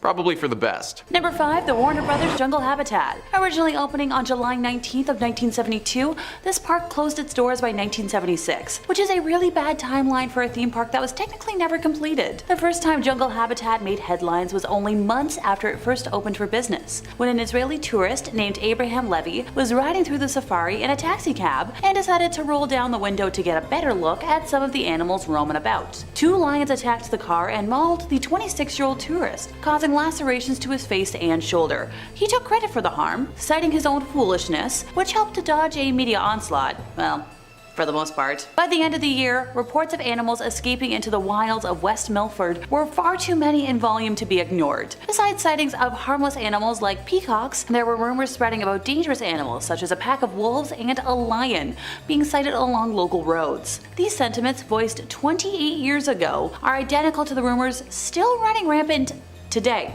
Yep, you heard me, today. Tales told by West Milford residents who have looked out in their backyards include wandering ostriches and a band of baboons running amok in the town's pharmacy. Emus, baboons, and even wolves are just some of the uncaged critters which were known to have escaped the park. I feel like I found the origins for the Night at the Museum franchise. On July 8th of 1974, a 68-year-old visitor from Long Island was grabbed by the trunk of a baby elephant, which then slammed her against a fence and bit her. The woman, Elizabeth Ennis, was later awarded $200,000 by a court. In an account in the New York Times, she claims the elephant bit her on her right hand, and because of the trauma incurred by being slammed into the fence, she had persistent pain in her right side that prevented her from lifting heavy items. Her husband was awarded $5,000 for loss of companionship. So the animals at the park also had a tendency to damage the cars that passed through. An e-museum for the park says that tigers like to bite and pop car tires, and monkeys like to rip antennas off of cars. Sounds like a lack of good animal training and boundaries to me. So right after the park closed in 1976, some animal carcasses were left outside. This pile grew until 30 animal bodies, including that of an elephant, a bison, a camel, some zebras, were all left lying until April, when the ground had thawed enough to finally bury what was left of the bodies. The 6 months that they were left exposed was a violation of state laws, which stated that any animal should be buried within 48 hours of its death. Despite this violation, Warner Brothers was not sanctioned. Jungle habitat is gone now, but not forgotten. Reports of mysterious kangaroo sightings in remote corners of West Milford still turn up from time to time. Number 4, Under the Sea Gone Wrong. Disney's River Country was the first water park at Walt Disney World, and possibly the first themed water park ever. Look, as much as I love Disney World, and I'm mentally planning my next trip back, I'm here to call a spade a spade. Some consider River Country to be the first water park anywhere, but that depends on how you define a water park. Yes, River Country opened almost a year before Wet n Wild in Orlando, but there were public pools and lake parks with water slides and other aquatic play equipment long before River Country opened. So just as Disneyland had reinvented the amusement park 21 years earlier, River Country reinvented aquatic recreation. The water park's grand opening was on June 20th of 1976, and on Thursday, August 28th of 1980, a sad Associated Press story appeared in newspapers throughout North America. It was reported that a rare but deadly disease caused by an amoeba found in Florida freshwater lakes had claimed its 4th victim, a New York youngster who had spent his vacation swimming at River Country. The disease, amoebic meningoencephalitis, attacked the nervous system and brain. You don't want to know how many tries it took me to say that. The youngster died after the amoeba entered his nose, went through the nasal passage, and attacked the nervous system, including the brain. Investigators from the U.S. Center for Disease Control in Atlanta and the New York Health Department pinpointed River Country as the source of the amoeba after the parents reported that the amusement park was the only place where he went swimming. So photos and maps of River Country show that the park had 2 bodies of water. The smaller one was a clean, clear swimming pool. The larger one appeared to be a natural cove, completely open to Bay Lake, which is the largest natural lake at Walt Disney World. At some point in the 1990s, Walt Disney World banned swimming in its lake. The 1995 map of Walt Disney World still included the resort's beaches under the swimming section, whereas the 2000 edition made it clear that the beaches were strictly for sunbathing. But River Country stayed open. There was never another death from amoebic, very long word that I'm not going to try and say again, linked to River Country. But there were 2 drownings, one in 1982 and the other in 1989. So River Country had its normal seasonal closing at the end of the 2001 season, but when the time came for it to reopen for the 2002 season, it didn't. River Country never reopened. In 3rd place, we have the Warner Brothers Jungle Habitat. Originally opening on July 19th of 1972, this now abandoned park closed its doors by 1976, which is a really bad timeline for a theme park that was technically never completed. The first time Jungle Habitat made headlines was only months after it first opened for business, when an Israeli tourist named Abraham Levy was riding through the safari in a taxicab and decided to roll down the window to get a better look at some of the animals roaming around. 2 lions attacked the car and mauled the 26-year-old tourist, causing lacerations to his face and shoulder. He took credit for the harm, citing his own foolishness, which helped to dodge, I guess, like a media onslaught. For the most part. By the end of the year, reports of animals escaping into the wilds of West Milford, which is where the park is located, were far too many in volume to be ignored. Besides the sightings of harmless animals like peacocks, there were numerous rumors spreading about dangerous animals such as like a pack of wolves and a lion being sighted along like local roads. Okay, look, I grew up in the land of moose, and I wouldn't want to see one of those on the side of the highway. I can't imagine seeing a lion on the side of one. These sentiments voiced way back in the day are identical to the rumors still running rampant today. Tales told by local residents who have, looked out into their backyards include wandering ostriches and a band of baboons running amok in the town's pharmacy. Guess they needed a prescription filled. Emus, baboons, and even wolves are just some of the uncaged critters which have been known to actually have escaped the park. I feel like I found the origins for the Night at the Museum franchise. On July 8th of 1974, a 68-year-old visitor from Long Island was grabbed by the trunk of a baby elephant, which then slammed her against a fence and bit her. The woman, her name's Elizabeth Ennis by the way, was later awarded $200,000 by a court. In an account in the New York Times, she claimed the elephant bit her on the right hand, and because of the trauma incurred by being slammed into the fence, she had persistent pain in her right side that prevented her from lifting heavy items. Her husband was awarded $5,000 for the loss of companionship. I'm just glad that's all that she went through. Goodness, elephants are pretty big. The animals also had a tendency to damage the cars that passed through, and a museum for the park that exists online now says that the tigers like to bite and pop car tires, and monkeys like to rip antennas off the cars. Sounds like a lack of good animal training and boundaries to me, but I'm no animal expert. Right after the park closed in October of 1976, some of the animal carcasses were left outside. This pile grew until, 30 animal bodies, including that of an elephant, a bison, a camel, and some zebras, were all left lying until April, when the ground had thawed enough to finally bury what was left of them. The 6 months that they were left exposed was a violation of state laws, which stated that any animal should be buried within 48 hours of its passing. Despite this violation, Warner Brothers were not sanctioned. Jungle habitat is gone now, but never forgotten. Reports of mysterious kangaroo sightings in remote corners of West Milford still turn up from time to time. Be careful, kangaroos hurt. In second place, we have the Joyland deaths. Located in Wichita, Kansas, Joyland once featured state-of-the-art rides and attractions, holding a reign of 55 years of fun and joy. Today, the once popular park is being reclaimed by nature, piece by piece by piece by piece. Joyland came into existence on June 12th of 1949. It was founded by Lester Ottaway and his sons, Herbert and Harold. Now, Herb had a passion for steam engines and race cars, and he refurbished both types of vehicles. By 1934, Herb Ottaway had refurbished a miniature steam locomotive and cars, and was traveling with them to county fairs in Kansas and Colorado. Joyland was originally opened to give Herb's refurbished locomotive a more permanent home. As the attraction became more popular, the Ottoways eventually added a number of different rides and games to the amusement park. Now, Lester Ottaway passed away in the mid-1950s, but his sons continued running Joyland until the early 1970s, when they decided to, retire. Joyland was then sold to Stanley and Margaret Nelson, who owned the park until it closed its doors in 2004. Joyland featured attractions such as a wooden roller coaster, my personal favorite kind of coaster, a wacky shack dark ride, a log jam, a sky coaster, bumper cars, the classic carousel, and of course, a Ferris wheel. Now, on April 6th of 2004, a 13-year-old girl was enjoying a Ferris wheel ride with her friends when the restraint bar holding them in came undone. The young girl fell more than 30 feet, suffering multiple head, arm, and leg injuries, and it's a miracle that she survived. The Ferris wheel was immediately closed, while both private and federal investigations looked into whether everything was, safe and up to code. The ride managed to, reopen eventually after these investigations were wrapped up, so okay, I wonder what to code means anymore. Another notable ride at Joyland was the wooden roller coaster that was known as the Nightmare. Although the roller coaster was a staple at the amusement park, it too saw its fair share of injuries. On May 25th of 1977, one rider stood up in one of these carts and fell.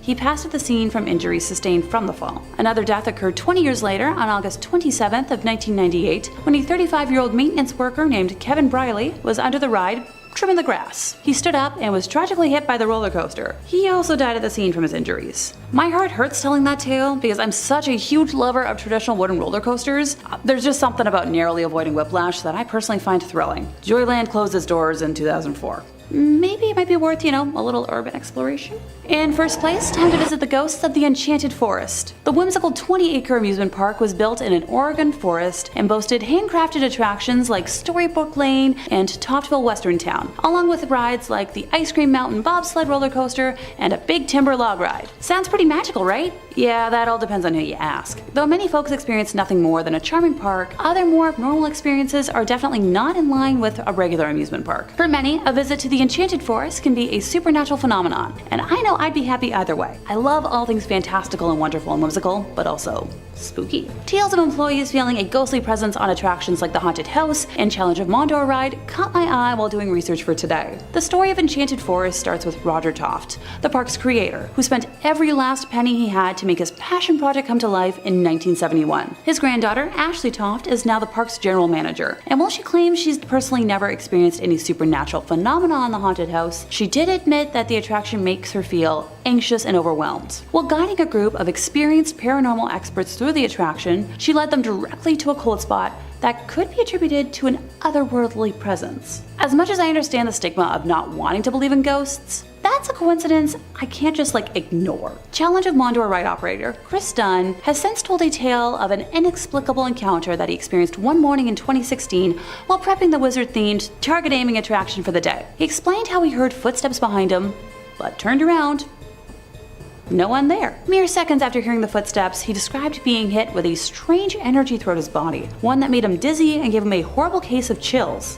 Now later in the day, the same thing happened, but with more intensity. He took photos of the ride not in operation and captured images of what looks to be an orb that changes shapes in 3 sequential photos. The team of investigators I mentioned before were granted permission to spend a night unsupervised at the park and experience the chilling energy and the challenge of Mondor and managed to communicate with a spirit in the haunted house. Notice how I haven't mentioned like a park tragedy yet as the cause for anything? That's because unlike the other places on this list, there wasn't one. The haunted house was built during the original construction along with the rest of attractions, and Challenge of Mondor was constructed in 2006. Time to borrow that time machine I've been asking the powers that be for, and travel on back. In August of 1846, Oregon settlers and indigenous tribes of the Willamette Valley fought a terrible battle in present-day Salem, known as Battle Creek. The theory most people believe is that the energy could be the cause of the manifestation in the theme park, which was built in close proximity to the gruesome fight. You let me know what you think down in the comments. Number 5 on this list is Atlantis Marine Park. We are headed all the way down under for this one because Atlantis Marine Park is actually in Australia. AustralianNews.com writes, Atlantis Marine Park was initially a huge success with families from WA and beyond flocking to the park to watch the live dolphin shows, swim in the pools, ride pedal boats, and have their obligatory photo with King Neptune, a huge statue at the entrance to the park. However, in 1990, just 9 years after opening, Atlantis shut its doors. Western Australia's boom never eventuated, and the 1987 stock market crash put a halt to prosperity. Atlantis closed due to financial difficulty and was left abandoned. It has since been damaged by vandals and has become overgrown and derelict. Old statues can still be found scattered throughout the grounds, as well as broken walls and concrete pools. For years, it was no man's land, popular with dog walkers. However, just last month, the iconic King Neptune was restored to his former glory after a petition by locals who started an online campaign for something to be done with the ruins. Well, I'm glad to see that Neptune is looking fresh again, but I don't know how long he'll stay that way. Apparently, this place, when the sun goes down, is home to some evil creatures. Four-legged mutant things with glowing red eyes that hiss and are nothing that we know of from this world. Now, this could be a bunch of baloney, but that's what some people have reported seeing when they've explored this place at night. Probably safe to go during the daytime, just make sure you set an alarm for 6 p.m. to get out of there if you do go. Number 4 on this list is Crinkly Bottom Theme Park. This one, to my understanding, has been demolished, but it still deserves a spot on this list because of how creepy it was when it was around. Mr. Blobby was a TV caricature in the early 1990s. He was featured on one of Britain's most successful late-night Saturday television shows and was this big pink blob creature with a bow tie on. This was a comedy television show, and this blob thing didn't lack any of that. He would often engage in annoying antics with celebrity guests and become a bit of a British television phenomenon. Well, Mr. Blobby was successful enough that he of course needed toys, merchandise, and heck, while we're at it, let's give him his own amusement park. Sometimes what works well on TV doesn't always translate to a fun amusement park though. Crinkly Bottom was what they called it, and it opened up in 1994. This annoying sidekick's popularity didn't last forever though, and this amusement park's life was very short-lived. The place shut down in 1996 because it simply was not making enough money. Then it faded away into obscurity and everybody forgot about this interesting little business venture. That was until 2009 though, when some urban explorers stumbled upon it again. The once bright and beautiful blobby land looked like something straight out of a horror film. It was worn and gross and just reeked of evil. Animals had taken up residence there, and based on how the place looked, it wouldn't have been surprising if some sketchy characters once did business there too. You can't visit it now because it's demolished, but you really shouldn't have been going when it was around anyways. Number 3 on this list is Boblo Island. I had to include Boblo Island on this list to give a bit of a shout out to Ontario, where your boy grew up. Boblo Island was wildly successful for a time and operated for nearly a century. As with a lot of places on this list though, it couldn't seem to power through the 90s and had to shut down. Reader's Digest says, picture an 1898 Victorian amusement park, music from an organ grinder, women's skirts swishing around the dance hall, children's laughter echoing from various newfangled rides. That's what this theme park on Boys Blank Island, nicknamed Boblo, near Detroit on the Canadian side of the Detroit River was to residents alike. Its doors were shut nearly 100 years later in 1993 and the area is now closed to the public. But you can boat or kayak by the remains, listening for the ghostly sounds of long past visitors. While you can't stay here overnight, you can rent these 8 haunted places on Airbnb. Being on an island really adds to the creepiness for me, I think. Like this place, from all the pictures I could find, it really looks totally detached from all other society. Basically meaning that whatever happens here, you are totally by yourself. Like there is a new set of rules for this island. There have been stories that something lurks here, a spirit or something dark. Be very careful if you ever go to Boblo Island. In at number 2 we have Cahaba Ghost Town. Alabama is home to many small towns. While some of these towns have very few residents, others are true ghost town because they've been completely abandoned. It's no secret that small abandoned towns give off an eerie vibe. As a matter of fact, one Alabama ghost town in particular that fits the bill is Old Cahaba. The small town of Old Cahaba is located in Dallas County. From 1820 to 1826, this small town served as Alabama's first state capital. Before the Civil War, Cahaba was a busy trade city located at the junction of the Alabama and Cahaba rivers. Over the years, floods and decay have affected this historical town. Thus, by 1900, the town was completely abandoned. Today, Old Cahaba is Alabama's most famous ghost town. Many buildings still stand, like the church, schoolhouse, and some houses. However, they have been left untouched for decades. You can still walk the streets of Cahaba and see the ruins and abandoned buildings, but make sure to keep your eyes peeled for the ghostly orbs that have been reported to appear in the garden maze at the home of C.C. Peggs. Additionally, many locals share similar ghost stories from the ghost town. While it's known that Cahaba is filled with paranormal activity, one groundskeeper that works at the New Cahaba Cemetery has reported hearing voices as they worked. While tourist groups claim to have recordings of unusual sounds, and others say they've captured unexplained lights or shadows in photographs. Another site that's reportedly haunted is the Barker House. This mansion was built in 1860 by Stephen Barker and contained slave quarters behind the house. After people started leaving the town in 1870s, the house was bought by Samuel McGurdy Kirkpatrick. It burned in 1935 and was rebuilt, but today it's in pretty bad condition. The only people usually left inside are paranormal investigators. Reports from said investigators include seeing a ball rolling across the floor on its own, and a stuffed animal appearing to communicate with something else in the room. But the most well-known haunting in Cahaba is Peggs' ghost. Colonel Christopher Claudius Peggs was the leader of the 5th Alabama Regiment and was wounded leading a charge at the Battle of Seven Pines in Virginia in May 1862. He died from his wounds 2 months later, on July 15th. As the story goes, a couple were walking behind Peggs' home in the spring of 1862. As they walked, they spotted a ball of light. They tried to touch it, but their hands went right through it. It disappeared, but later came back and followed the couple. Due to all the mysterious crimes that happened in association to Peggs, seeing an orb around his former house is considered a bad omen and possibly even a supernatural warning. And finally, in at number 1 we have Centralia, Pennsylvania. Located in a quiet valley of Columbia County, Pennsylvania,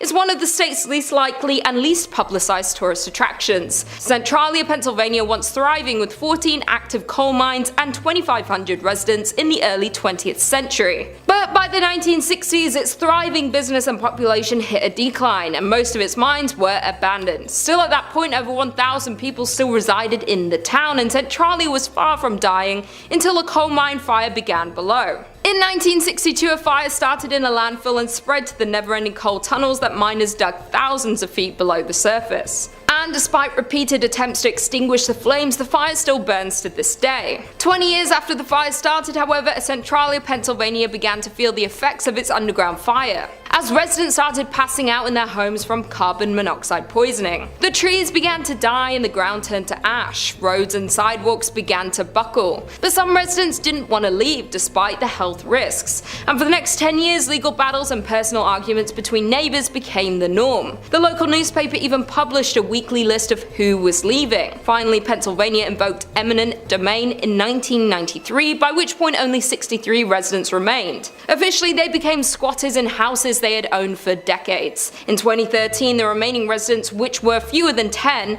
won a settlement against the state. Each was awarded $349,500 and ownership of their properties until they die, at which point Pennsylvania will seize the land and finally demolish what structures remain. In at number 4 we have Rhyolite, Nevada. Custer. Founded in 1904 and abandoned by 1916, Rhyolite was one of several short-lived boom towns from the late gold rush era. People were drawn to the desert on the edge of Death Valley by the promise of gold found amongst quartz in local mines, and by 1906 the town had all the promising indicators of permanence and the largest population in the area. The town's citizens had an active social life, including baseball games, dances, basket socials, whist parties, tennis, symphonies, Sunday school picnics, basketball games, Saturday night variety shows at the Opera House, and pool tournaments. In 1906, Countess Majowski opened the Alaska Glacier Ice Cream Parlor to the delight of the local citizenry. That same year, an enterprising miner, Tom T. Kelly, built a bottle house out of 50,000 beer and liquor bottles. But in 1907, the US financial markets were rocked by panic that saw closures of banks, businesses, and mines. Rhyolite began to falter. The mine closed in 1911. Some claim that Rhyolite, about 120 miles northwest of Las Vegas, was once home to thousands of people, though not much remains of its glory days, which lasted less than 20 years. Set up in 1905, the town was a mining hotspot, but after the richest ore was exhausted, workers left for a new pasture, and the population had dropped to close to zero by 1920. Industrialist Charles M. Schwab invested heavily in Rhyolite's infrastructure, which boasted a school, electric lights, water mains, newspapers, a hospital, and even an opera house, some of which can be seen today. There are only around 10 significant structures, yet the site is very evocative. The crumbling remains set against a backdrop of stark desert hills. In at number 3 we have Jazirat Al-Hamra,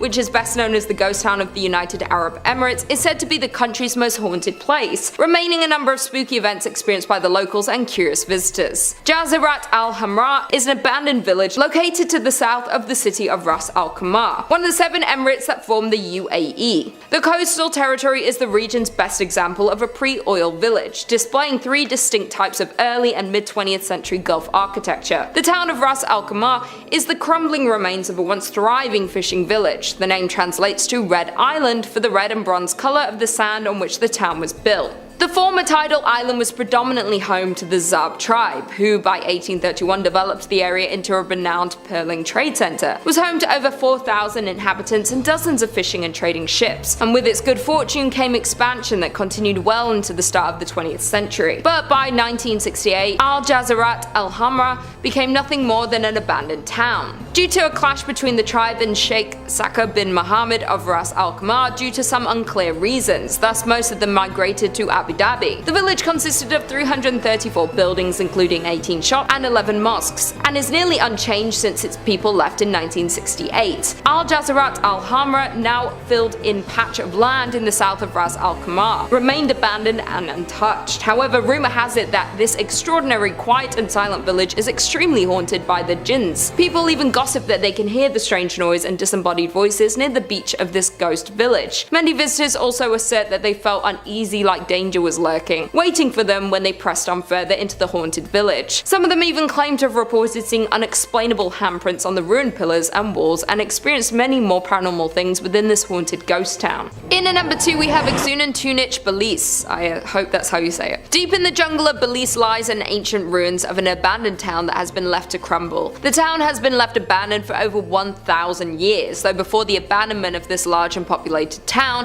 Exuntunich was a thriving metropolis. The first construction at the site dates back to sometime in 200 AD, with the growth of the town continuing until its final days of functioning as a city. The town grew to consist of many temples and palaces, including its largest and most recognizable, known as El Castillo. Exuntunich has lied abandoned since around 1000 AD. It is thought that due to consistent devastating events such as an earthquake and other natural disasters, caused a sudden evacuation of the large Mayan city around 700 AD. The disaster caused extensive damage to the main pyramid of Exuntunich. Although the city was reoccupied sometime after, it only remained active for another 300 years before it was left completely unoccupied. After abandonment, the site remained empty, eventually being encapsulated by the surrounding jungle and nature, until it was rediscovered by explorers in the early 1890s. The name Exuntunich comes from the ghost stories that have haunted the ghost town for years. The ghost story of Exuna Tunic is rumoured to start in 1893 after the first sighting of the ghost happened.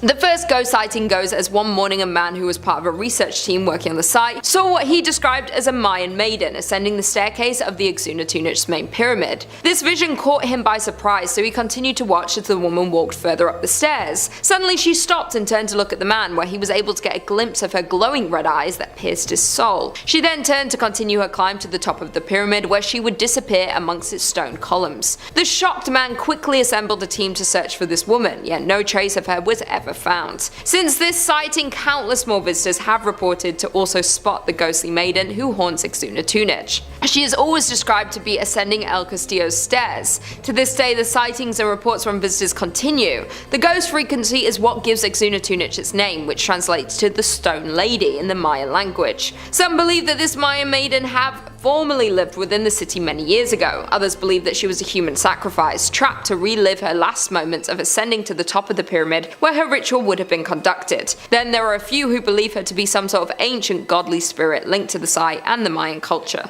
And finally, in at number 1 we have Calico, California. The ghost town of Calico can be found in California, midway between Batsto and Jerome. The beginning of the town started in 1875 and was built under the impression that there were prospects for silver in the Calico Mountains. But in the spring of 1883, many of the local miners left Calico when borax was discovered 3 miles east at Borate. Though Calico again boomed in 1884 as additional silver discoveries were made. Gaining a population of some 2,500, the town supported 24 saloons and gambling dives that never closed, as well as more establishments such as the church, public school, dance school and a literary society, along with dozens of retail businesses. By the late 1800s, Calico was bustling with prospectors searching for their fortunes, and the Calico mining district became one of the richest in the state. Calico's final decline began when the price of silver fell in the 1890s, but the break production kept it alive, even through the panic of 1906. They tried to hold on, and borax for a time substituted for the shiny metal that had been Calico's fortune. Calico kept churning out valuable minerals until it finally exhausted its supply in the 1920s. Calico was soon abandoned and left to gradually decay in the desert sun until little remained, but in 1951 it was purchased by the Walter Knott, an ex-miner, and rebuilt as a modern ghost town. He restored the town to mostly how it was, in certain cases rebuilding some of the old structures as they were back in the 1880s. Considered one of the top haunted locations in California, Calico has its fair share of ghost stories, when one of the most active and known ghosts of the abandoned town is Lucy Lane. Lucy is often seen in a black lace dress walking back and forth between her home and store. Others have allegedly seen phantom school teachers and other residents who have been known to grab visitors' legs or pinch their ankles. Some visitors have also reported seeing a floating red light inside the buildings, while other visitors have reported extreme cold spots throughout the mine and an eerie feeling in various places of the town. Coming in at number 5 we have Grafton, Utah. Located just a few miles away from Zion National Park in Utah, the now abandoned town of Grafton can be found. The town was originally established in 1859 when 5 Mormon families nearby were led to establish a town they called Wheeler to plant cotton, which would have been a profitable commodity during the Civil War. After only 2 years, the town was struck by a massive flood starting on January 8th of 1862 that washed away the entire town. However, the pioneers did not give up that easily and moved about a mile upstream and founded a new town named Grafton. They grew cotton, alfalfa and wheat, but life was harsh and many residents lost their life due to the diseases and various accidents. The mortality rate was also extremely high, which accounts for about 77 total graves in the nearby cemetery. The town flourished for a while despite recurring floods, with a church and adobe schoolhouse being built in 1886, but when the Hurricane Canal was built in 1906, many families started to move to Rockville and Hurricane, and by 1920 only 3 families remained in the town, and in 1944 the town's last residents, Frank Russell and his wife Ellen, moved as well. And although the town is now well maintained by the non-profit volunteer organisation of the Grafton Heritage Partnership Project, its dark past can still be felt when exploring the area. People have reported hearing ghostly footsteps over the creaky floors in the empty buildings, as well as the breath of ghostly souls on the back of their necks. The entire town gives visitors a feeling as if being watched, and the shadowy figures can sometimes be spotted in the the windows. Another visitor of the ghost town visited the basement of the Russell home and claimed that they found a chair sitting in the middle of the basement with a mark on it as if someone had recently sat on it. They had been exploring for over an hour at this point and had not encountered another person on the way to town or the entire time they were there, but for some reason the print looked brand new, with not a single speck of dust on it. After filming for a few moments in the basement and recording into the silence, they felt a rush of air, as if someone had just walked past them, which scared them, and they decided it was time to leave. There are even rumours of skinwalkers lurking in the area. Even the cemetery itself has many reports of people hearing crying, laughing and chilling screams, especially late in the day and when it's overcast. Some people have even seen a woman in a dress with her hair in a bun walking around the cemetery sobbing, but when they approached her she disappeared into thin air. There is no doubt that there is definitely a very uncomfortable feeling while walking around the gravestones, which isn't surprising knowing the sad history of the people laid to rest there. In at number 4 we have Deadwood, South Dakota. The town of Deadwood is located in South Dakota and gained attraction in the gold rush of 1876. In 1875, a miner named John B. Pearson found gold in a narrow canyon in these northern Black Hills. This canyon became known as Deadwood Gulch because of many dead trees that lined the canyon walls at the time. Practically overnight, the tiny gold camp boomed into a town that played by its own rules that attracted outlaws, gamblers and gunslingers along with gold seekers. At its height, the city had a population of 5,000, attracting larger-than-life Old West figures back then. The business district comprised largely of saloons, dance halls, card parlors, and bodacious bordellos. They were all hungry for gold and did whatever they had to in order to get some. The business did whatever they could to serve the gold diggers, and sometimes that led to a little bit of conflict. Because of this, the now ghost town still lives with stories of its dead residents haunting present-day hotels and saloons. In 1876, Deadwood survived a smallpox epidemic that nearly wiped out the whole town. There were so many infected that multiple tents were erected to quarantine the stricken. In addition, it suffered 3 major fires. One devastating fire occurred on September 26, 1879, destroying more than 300 buildings and consuming the belongings of many inhabitants. Many numerous economic hardships also followed, pushing it to the verge of becoming another Old West ghost town. One of the most paranormally active sites in the ghost town is the Adam House. Built in 1892 after owner W.E. Adams had a stroke on the premises, his wife was so disturbed by the sounds of his ghost still walking around, rocking the rocking chairs and so forth, that she moved and left the house untouched, exactly as it was when he died. Now visitors and employees report having seen a rocking chair rock on its own, encountered a shadowy man standing at an upstairs window, and heard voices and footsteps in rooms throughout the house. Number 2 on this list is the Poole Park Asylum. This asylum in Wales has been abandoned for over 3 decades now. Atlas Obscura says, like any good abandoned asylum, damp, dilapidated, and deathly silent. The estate of Poole Park began as a deer park for the nearby Ruthin Castle. Following its time as a hunting ground, the property was passed between a series of wealthy landowners.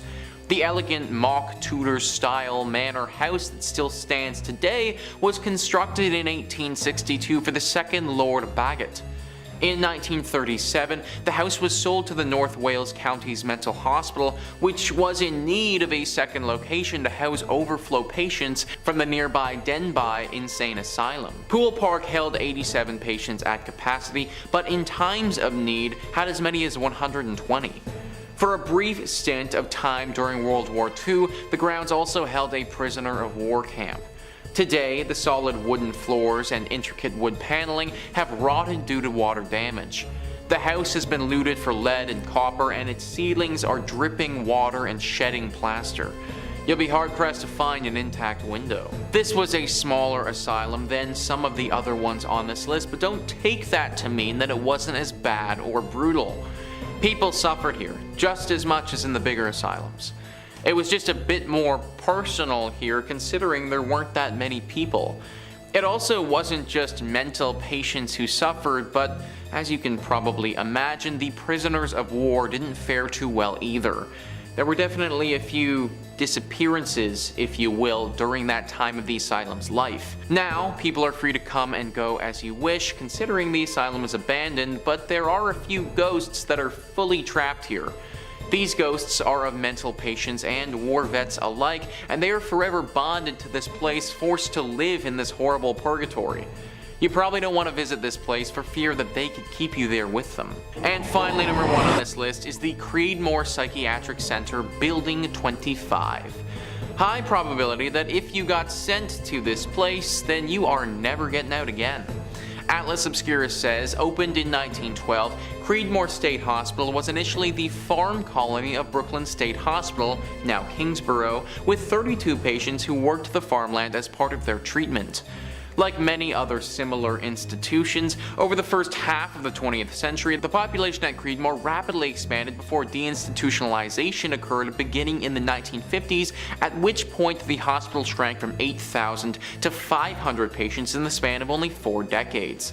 The 1970s were a rough time for the hospital when crime infested the campus. 3 assaults, 22 violent assaults, 52 fires, 130 burglaries, 6 people taking their own life, a shooting, and a riot occurred within 20 months of each other. It was around this time that Building 25 was abandoned. Never sold off or demolished, it has been rotting on the hospital grounds since it was vacated in the early 1970s. Yeah, so with everything that went down here, I think it's pretty clear that if you got sent here, odds were not in your favor. These were all things that happened outside of the asylum too. Inside the asylum with the patients and everything, you had the same sick experiments and treatments going down as some of the other ones on this list. Thank goodness it closed down and it isn't operating anymore. Coming in at number 5, Poveglia Island, Italy. At first glance, Poveglia Island may seem like a picturesque Italian island. However, it is actually home to one of the scariest haunted hospitals in the world. For more than 100 years, beginning in 1776, the island was used as a quarantine station for those suffering from the plague and other diseases, and later as a mental hospital. The hospital itself was an absolute nightmare, with one doctor in particular being known for performing cruel experiments on patients, oftentimes with no anesthetic, sanitization, or even respect for keeping the patients alive. Now, some reports say that karma got to the doctor, and he in turn began to suffer from all the tortures of the dead, because he eventually flung himself from the hospital's bell tower, killing himself in hopes of freeing himself. The hospital was met by a lot of death, with it rumored that 50% of the soil there is human ash. As you would expect, the island is now home to some terrifying paranormal activity, with people risking their own safety to explore the abandoned hospital, but those that do often leave shaken, claiming they felt watched. Some even claim to have seen shadows that followed them around the place, heard voices, or seen things move by themselves. Very creepy indeed. Coming in at number 4, Trans-Allegheny Lunatic Asylum, West Virginia. Also known as the Western State Hospital, this was a Kirkbride psychiatric hospital that was in operation between 1864 to 1994 in West Virginia. Now, this asylum, like the rest of our list, has quite the reputation due to the barbarism that took place at the hospital. Not to mention, it was also one of the most popular haunted hospitals in America for that very reason. Now, prior to the construction of the hospital, its grounds saw a lot of bloodshed, with Civil War soldiers being killed on the grounds, even before the building was fully erected. Originally designed to house 250 patients in solitude, the hospital holds 717 patients by 1880, 1,661 in 1938, and over 1,800 in 1949. At its peak, 2,600 in the 1950s in overcrowded conditions. Trans-Allegheny quickly became home to more violence than anyone could have ever imagined over the course of the next century. At the height of its use, the asylum became infamous for being home to staff abuse and having incredibly violent patients who were often left unattended.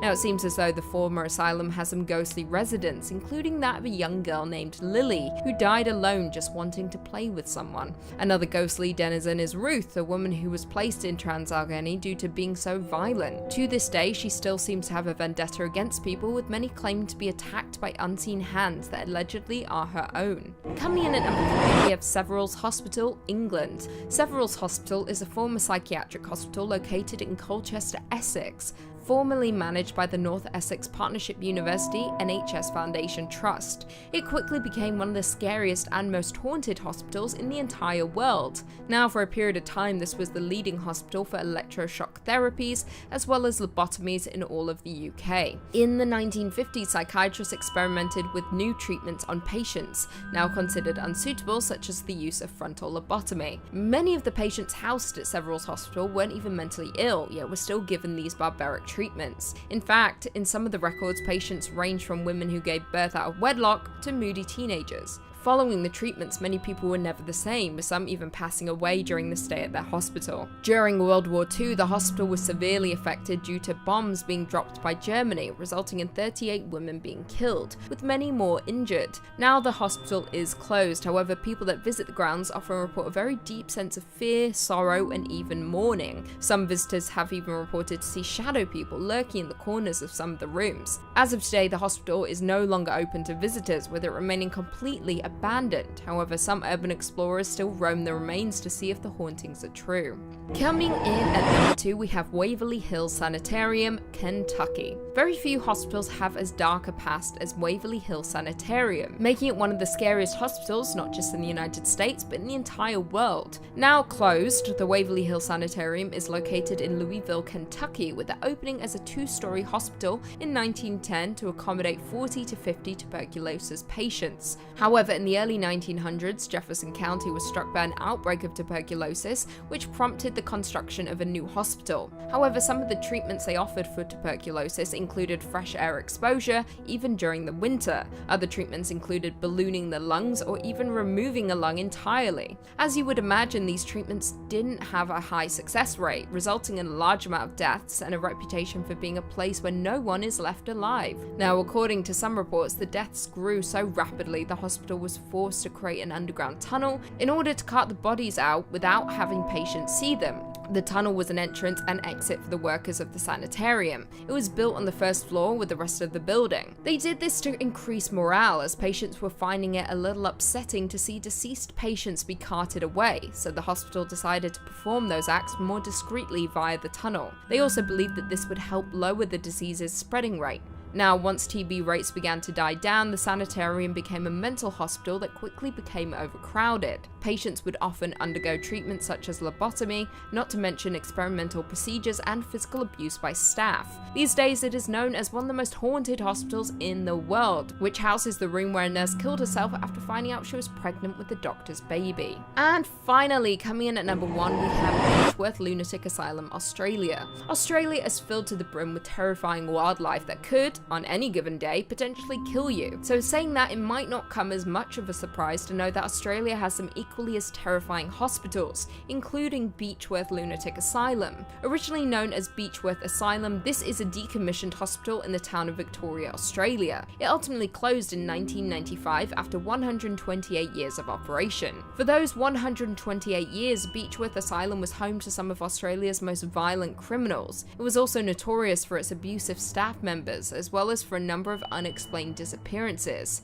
It is said that Beechworth conducted some of the typical medical treatments of that time, including straitjackets, restraint chairs, and isolation cages, all of which were standard forms of treatment for those suffering from mental illness. Now, all it took to land you in Beechworth Asylum was a couple of signatures, one from a friend or relative, and the other from a doctor. So saying that, it was easy for people to get rid of husbands or wives that they didn't want around anymore. Now, with such a troubled past, it will come as no surprise to learn that Beechworth is haunted, with one sighting involving the ghost of a nurse, Matron Sharp, who was said to wander the halls of the asylum, presenting a comforting presence. One of the cruelest aspects of Beechworth was what is known as ha-ha walls. Now, the key feature of these walls was a trench built on the interior of the asylum's walls. Now, this in turn made the wall appear low enough that it seemed that the inmates weren't actually imprisoned, whereas on the inside it ensured that none of them could actually escape. Number 5 on this list is the Beechworth Lunatic Asylum. Located in Australia, this is one of the most haunted asylums in the entire world. Thrillist says, formerly the Mayday Hills Lunatic Asylum, now La Trobe University's scenic Beechworth campus, this place saw 128 years of terror before closing in 1995. Apparently 9,000 patients died here over the years, and people were so fast and loose with the term lunatic that few patients ever left the premises alive. It comes as no surprise that a few people lingered after death. Faces floating in windows are a common sight, along with Matron Sharp doing her rounds and children laughing. Tommy Kennedy, who used to transport the dead out of the asylum and died there himself, still hangs around. There's also a woman who was thrown out of a window and died in front of the hospital because she was Jewish and the only person allowed to move her, a rabbi, couldn't make it to Beechworth sooner. Yeah, so clearly this place has seen its fair share of trauma throughout the years, folks. 9,000 people is a lot of people who have died. Like, we're talking about a small town's worth of human beings who died at this freaking asylum. And as exampled by that poor Jewish woman, these deaths weren't all from natural causes either. There was said to be some sick workers here, people who were twisted and got off on hurting others, people who worked at the asylum but probably would have been better suited to be in it themselves. Asylums in general are already susceptible to haunting considering what's going on, but when you have this amount of death and atrocities take place, it just makes it that much easier for ghosts and paranormal entities to cling on. Many of the locals don't even come close to this place anymore, and a lot of the tourists who do go here thoroughly regret that decision soon afterwards. These entities are angry and want to punish those who are living for what happened way back then. I don't recommend being one of the people who gets punished. Number 4 on this list is the Gonjiam Psychiatric Hospital. If you had a mental illness, then I promise you this is not where you wanted to end up. Thrillist says, believed to be one of the most haunted spots in South Korea, this abandoned psych hospital could be the basis for the next Stephen King novel based on its checkered history. According to local lore, patients here began dying mysterious deaths one after the other, forcing the facility to shut down. Many believe the murderous owners of the place was to blame, claiming that he kept patients as hostages only to flee to the States when families of the deceased demanded explanations. There are also rumors of doctors going insane, rivaling their patients in madness. So literally folks, if you ended up here, then there was a pretty good chance that not only did you not get the help that you needed, but you also just died. Whether this was because of the sick owners or the doctors, who even knows? That much death has left behind its mark though, and now this place looks like a safe haven for ghosts and everything paranormal. There's also been talk of a creature that lurks here, a creature that was actually the cause of all this death to begin with and is lurking, waiting for somebody to stop by and take them next. If I was you, I wouldn't want to be that person. In 5th place, we have Knockton Hall Hospital. So it was built in 1530 and originally meant for residential use, but served as a hospital for American officers who were injured in World War I. It was used once more as a military hospital during World War II and has been used in a similar capacity ever since, but no more. In the 1980s, it was once again put to private use, but by the 1990s, a significant fire had rendered it uninhabitable. Time for the dark stuff. It's alleged that one of the male owners of the home sexually took advantage of and killed a young girl. Today, her presence has been reported by various people who were in the building. Many people claim to have seen the ghostly image appearing at exactly 4:30 a.m. since she's fond of standing at the end of staff members' beds in the middle of the night. Interesting that she chooses the 4 a.m. hour to appear, since 3 a.m. is usually the preferred time for spirits, since that's when the veil between our world and theirs is the thinnest. So this spirit has been blamed for the disembodied sound of sobbing around the building. The building is also said to have a resident gray lady, but information around her is a lot harder to find, so let me know in the comments if, there's any experts out there, because any ghostie with a missing story is super intriguing to me. In 4th place, we have the Trenton State Hospital, originally known as the New Jersey State Lunatic Asylum, later Trenton State, and now Trenton Psychiatric Hospital. It was the very first one founded on the Kirkbride Plan by activist Dorothea Dix, but it's more remembered for, its medical no-nos instead of its well-intentioned beginnings. Dr. Henry Cotton became the director of the hospital in 1907 and instituted treatments based on his own theories of mental illness. On the one hand, Henry, who had trained at Johns Hopkins under the eminent Swiss-born psychiatrist Adolf Meyer, had a very progressive attitude towards care for his patients. He did away with the mechanical restraints that so many other hospitals use to control patients, introduced occupational therapy,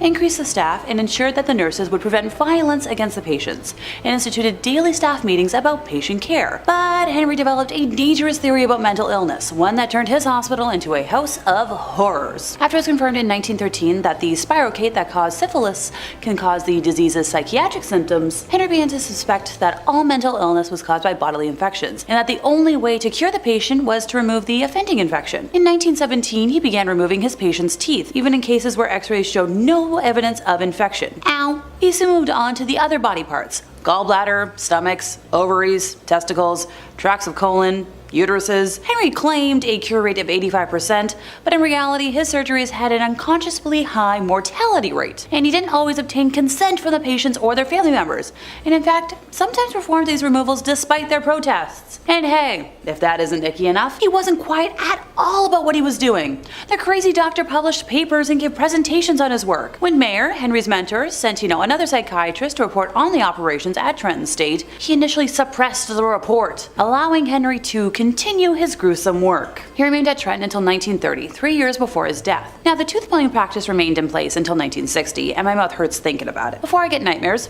Time to move on to the fun stuff. As for the ghosts themselves, they are thought to all be those of patients that died within the building. But the most well-known ghost is that of Dr. Henry himself, who has been seen wearing a white doctor's coat and walking down the corridor in the area outside his office. The most commonly reported phenomenon at the hospital is that of disembodied voices, mainly muffled screams and moans coming from distant rooms. Orbs can be caught throughout the building at any time of the day, with some having a strong pale blue glow to them. There are also tales of seeing the ghosts of patients with arms and legs missing, who have been seen in some of the rooms upon, somebody entering them, only to fade away after a few seconds. See, the ghosts of patients I'd love to see, but I feel like seeing Henry would terrify me for a while now that I know, what he did in his lifetime. A lovely example of why to not enable people who do bad things. In third place, we have the London Asylum for the Insane. So in 1870, London introduced its first asylum, and as one of the first institutions to treat mental illness in Ontario, Canada, it was, revolutionary. Hey, within days their 500 beds were full. So it was located just outside of the city center, and the asylum initially focused on compassionate care and moral therapy. Their intent was to treat the patient as a whole being rather than, focusing on a single symptom. Patients would be bettered as members of society,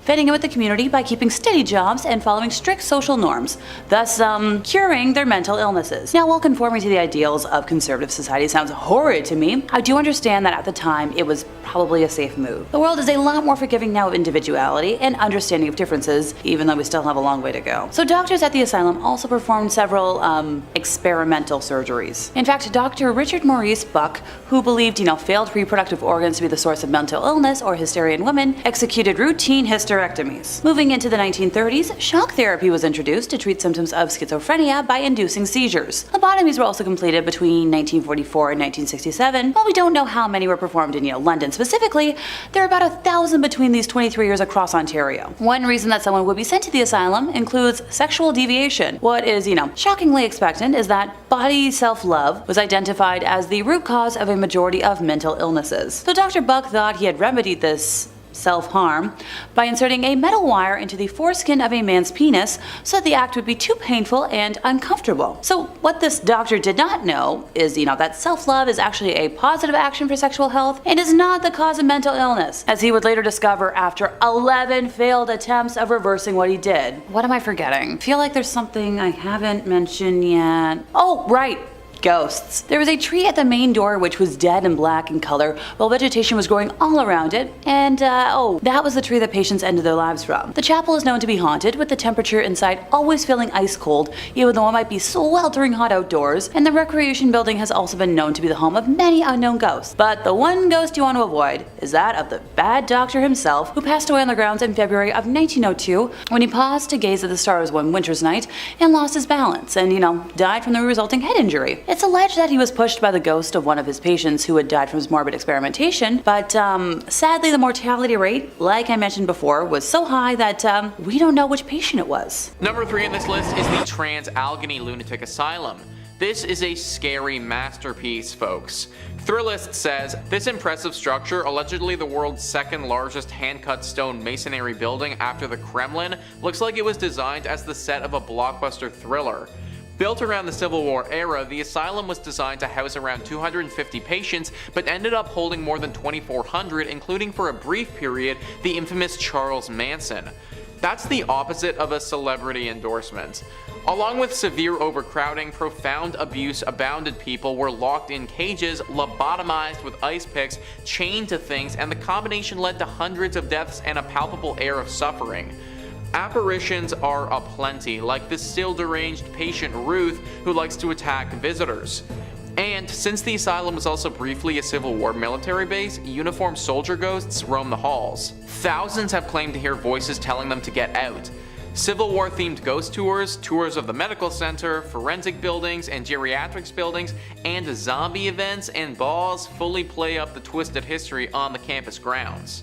Now, don't get me wrong, would it be really fun to be part of a zombie event at this place? Yeah, absolutely.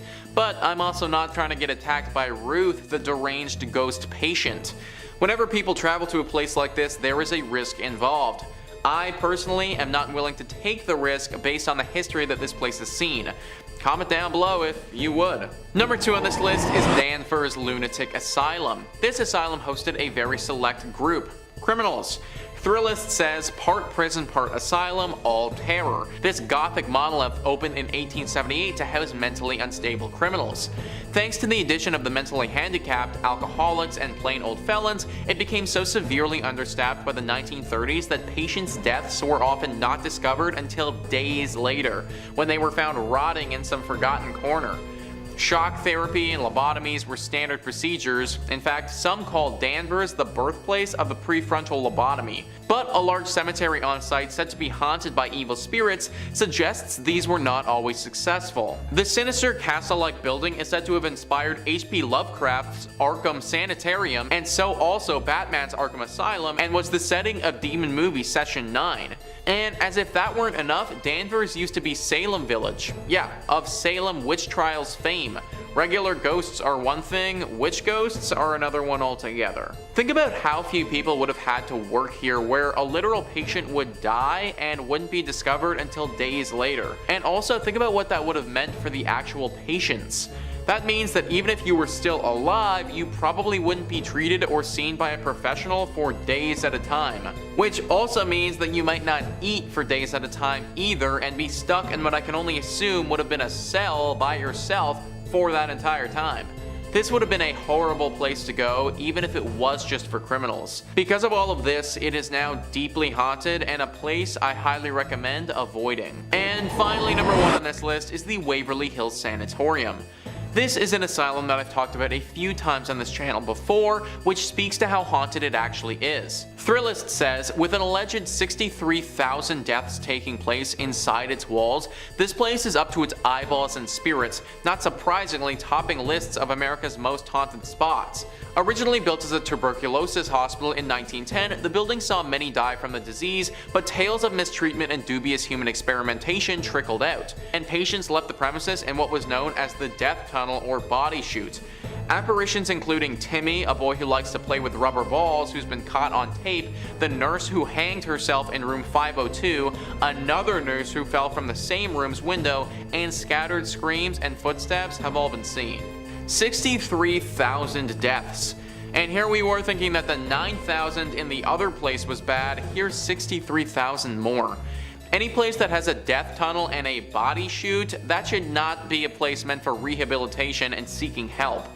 We are talking about some sick stuff that went on here.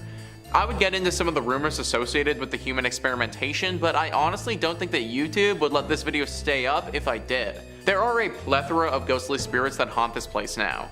Dark spirits that have lost all sense of humanity and are more demon than spirit. This is a spot that must be avoided at all costs. Number 5. The Trans-Allegheny Asylum. Built in the Civil War era in West Virginia, this asylum was designed to house around 250 patients, but ended up housing more than 2,500 people. People locked in cages, lobotomized with ice picks, tied to the beds. It's safe to say that this place is a nightmare in itself. Since the asylum was briefly a Civil War military base and absolutely haunted to the core, people have spotted uniformed soldier ghosts strolling the corridors. Patients were previously admitted into the asylum for a variety of reasons, including asthma, laziness, egotism, and even greediness. This was a different time. This led to more and more patients being admitted, causing the asylum to overflow with staff and bedding. It is said that the most famous ghost is the presence of a small girl named Lily. She was either a former patient or a child of one of the housing staff or patients. Back then, it was very common for women to be admitted while pregnant. One thing's for sure, she spent her childhood and her afterlife stuck within these walls. Ghost hunters make contact with her spirit all the time, apparently. Staff members say that there are always toys strewn out on the 4th floor, and Lily's been known to move them around herself. Small balls rolling down the hallway on their own, running footsteps and voices can be heard playing with things on the floor. Lily is known for her loud laughter, as well as her interest in playing games with staff and visitors. Other experiences include dark shadows, objects moving on their own, disembodied voices and cries. This place is haunted. Today the asylum is used as a historic and ghostly tour hotspot in which haunting stories combined with the decaying look of the structure creates the contrast that the asylum is well known for. The asylum itself was created with good intentions. It was meant to treat people who needed care, but soon it became misused and the people it originally meant to care for were horribly.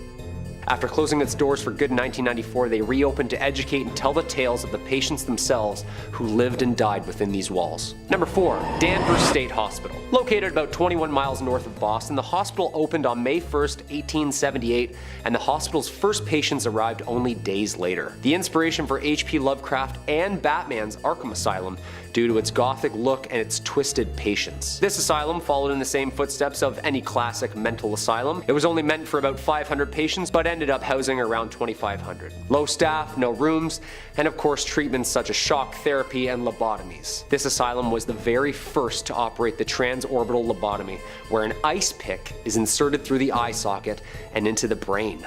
Ouch. The staff started to experiment with this new method on the elderly, mentally disabled, alcoholics, drug addicts, and insane criminals. The staff used treatments like shock therapy and lobotomies even when they didn't need to. Of course, due to the extreme methods of controlling patients and the push for science, patients started dying there, and their bodies were found days and months later. The cruelty just began. The doctors were using lobotomies to cure anything from daydreaming and backaches to delusions and depression. Visitors described how dirty the patients always looked, how they were creepily wandering the halls and sometimes even blankly staring off into space. Some of these patients weren't even suffering from anything, and the extremes of the treatments are what drove them insane. The asylum was of course shut down and its building demolished. Some patients left the asylum while others are spending eternity under its grounds. The asylum's buildings don't exist anymore, but its cemetery does. Danvers State Hospital closed on June 24, 1992 due to budget cuts within the mental health system. And the 770 patients who died at Danvers were buried in the numbered lots on the property, with the hospital replacing traditional headstones with patient numbers. This is just one act of cruelty and dehumanization the hospital was known for. Number 3. Rolling Hills Asylum. Located in Bethany, New York, Rolling Hills Asylum was established in 1826 as a poor farm or poorhouse, which was an institution built by the government to house and maintain orphans, widowed women, the disabled, the mentally ill, and of course, children. The staff did their best to keep unsafe patients away from the general population, but problems soon ensued. As a result, a solitary confinement cell was constructed in the building, and those who lived there were often referred to as, quote, the inmates. In 2008, Carrie Kearns, the co-founder of ghost hunting Sea Pier, did an overnight public ghost hunt at Rolling Hills. Arriving around 4 p.m., we went to Rolling Hills to get some pictures during the day. The doors opened for the public ghost hunt at 9:30. There were said to be 50 people present during the ghost hunt, and there were 2 tour groups. We used devices such as digital audio recorders, video recorders with night vision, thermometer gauge EMFs, flash cameras, the works. A ghost box and sound amplifier were also present. We did catch some orbs in many pictures, with some being more impressive than others. What appears to be a mist or a smog coming out from behind the nurse's station door scared us. On film, on the second floor, doors of the solarium move on their own. Even shadows of people standing and walking behind the doors appeared. We also caught some EVPs with our digital audio recorders, with a voice of what sounds like an elderly lady screaming, quote, "You go away." When in the electrotherapy room, I had 2 episodes of sharp pain that lasted approximately 1 minute to the left side of my head and right above my eye. Twice in the electrotherapy room. Around 4 a.m., Mike and I traveled from the area of the organ room down to the second hallway and sat against the sides of the hall. While Mike and I sat there, I began to feel something touch and crawl up my right leg. As that happened, another shadow peeking from around the corner of one of the doors made us super uncomfortable. It was just staring at us. While investigating on the 3rd floor, there were sounds of someone walking around. I felt the touch of a hand touch my face, and a couple seconds later, one of the other investigators further down the hallway said she felt something holding her hands squeezing hard. I wonder what this mist was. Sounds like some Ghostbusters plasma right there. Number 2, Pennhurst Asylum. In October 2019, Ripley's Believe It or Not spent a night at one of the most chilling and gruesome asylums that ever stood. Pennhurst Asylum in Pennsylvania has been called many things. Ghost Ward, the Crazy Kids, and of course, one of the most haunted asylums on Earth. The team spent a night and had this to say about its history and their experiences. Pennhurst's long history of misconduct of children, for example, used punishments such as the removal of children's teeth if they were labeled a biter. The employees' cruelty has been well documented over the years, and is that of Dr. Jesse G. Fear. Literally the worst name for a doctor. Chris Levine, an open-minded skeptic, and Flip Searless, team leader, were just a few of the crew who spent the night with a variety of audio recording devices. Apparently the Echo Vox, which is a tool for investigators, started playing kids jingles. Quote, "We were getting a lot of different children's songs, but the one on repeat was Pop Goes the Weasel. It was pretty terrifying because we heard kids singing along with the Echo Vox in the background." Flip had asked, "Can you see us?" And the children's voice on the spirit box came back and said, "Yes." "How do you see us?" And the kid's voice said, "As ghosts." As we head down into the basement, a prominent ghostly figure is waiting for us. The King, a menacing figure popular with the paranormal enthusiasts who visited Penhurst over her years. The King was a maintenance worker here from the 40s. His domain? The boiler room. He was not well, and he was known to treat the patients cruelly. He's known to come across on EVPs as a large, shadowy figure creeping around corners, and he'll even touch you. Though they're uncertain if he's a poltergeist or demonic entity, he's come across with a creepy laugh. He told us his name, and the crew even had a full conversation with him. After listening to the Ghost Box recording, the team were nervous when they heard the King yelling, "Leave, leave, leave." We started on the right foot because I offered him a cigarette and asked him if he wanted to smoke. He said yes. Fast forward 10 minutes and he clearly did not want us in that room. He would just repeatedly yell, "Leave."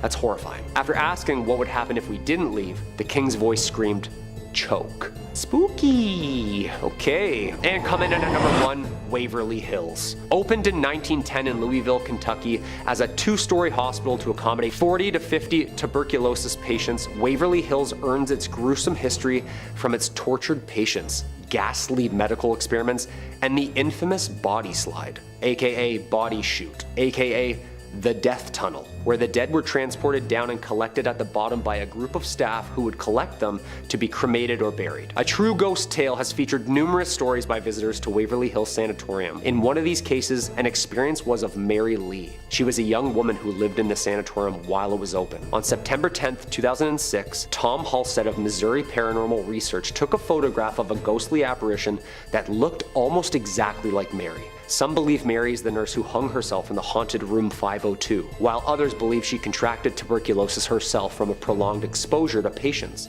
due to the sounds that they hear, mostly coughs.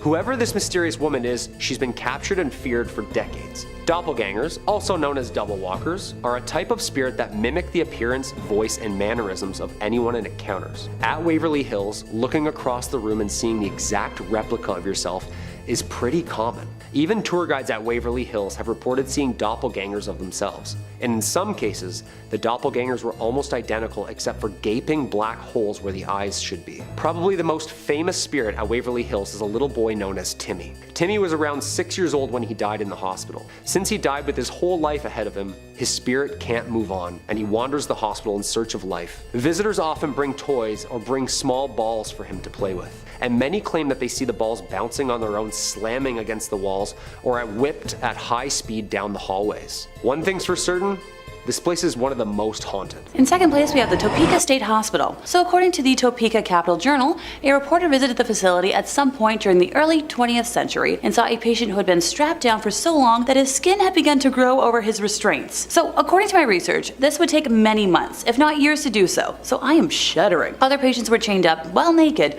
for months at a time. For many residents at that time, however, life offered a different, similar sort of hell, even if they were unrestrained and unending boredom. Patients were given nothing to do, nothing to stimulate their minds, and so they sat in rocking chairs in the hallway all day, rocking and staring and doing nothing else. Thankfully, in 1948, Kansas Governor Frank Carlson, responding to reports of overcrowding and deplorable conditions, convened a panel to, study the problem. The state legislature ended up doubling the appropriations for mental hospitals, and the rocking chairs were removed from the hallway. However, the hospital lost its Medicare and Medicaid accreditation in 1988, and like so many hospitals, lost patients to community-based programs during the 1990s. In 1997, the year I was born, the hospital closed its doors for good. The ghosts that wander what's left of the hospital are those of former patients, which I know, I'm sounding like a broken record.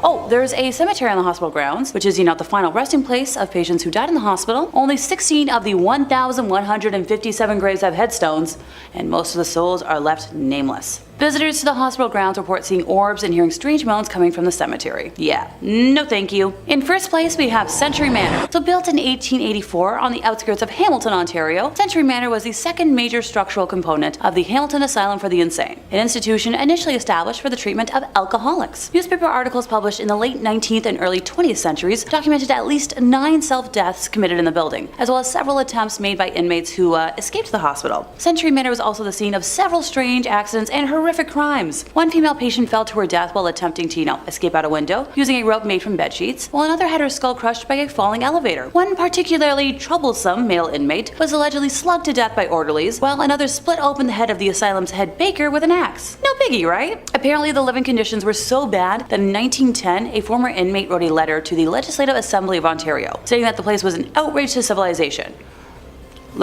Allow me to read what he said. Wretched, vile torment is the order of the institutions. He had seen patients pounded, choked insensible time and time again until redness would run from their nostrils. Oh, I haven't even gotten to the most dramatic tale yet. In the early morning hours of August 11th on 1911, a fire mysteriously broke out on the building's top floor. Firefighters who battled the blaze said that 3 of the inmates they rescued from the burning building broke away from them and leapt back into the inferno. When the embers finally cooled, firefighters found 8 bodies amongst the ashes, including a paralytic who had burned to death in his cell, as well as 5 men huddled together in a small room, burnt to a crisp. Now, the historic building shut its doors for good in 1995 and has sat empty ever since, serving as a haunting reminder of Hamilton's dark and tragic history. And now that we've got the history out of the way, time to talk about the ghosties. My favorite part. Underneath the property of Century Manor lies a system of old tunnels.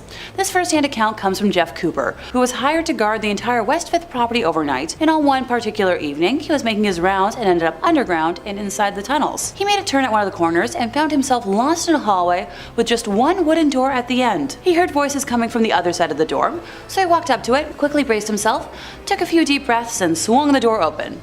There, sitting at a table in the middle of a small, dirty old room, were 2 women dressed in old-fashioned nurses' uniforms. They both slowly turned and stared at him directly in the eye, until one of them spoke up and calmly said to the other, "See?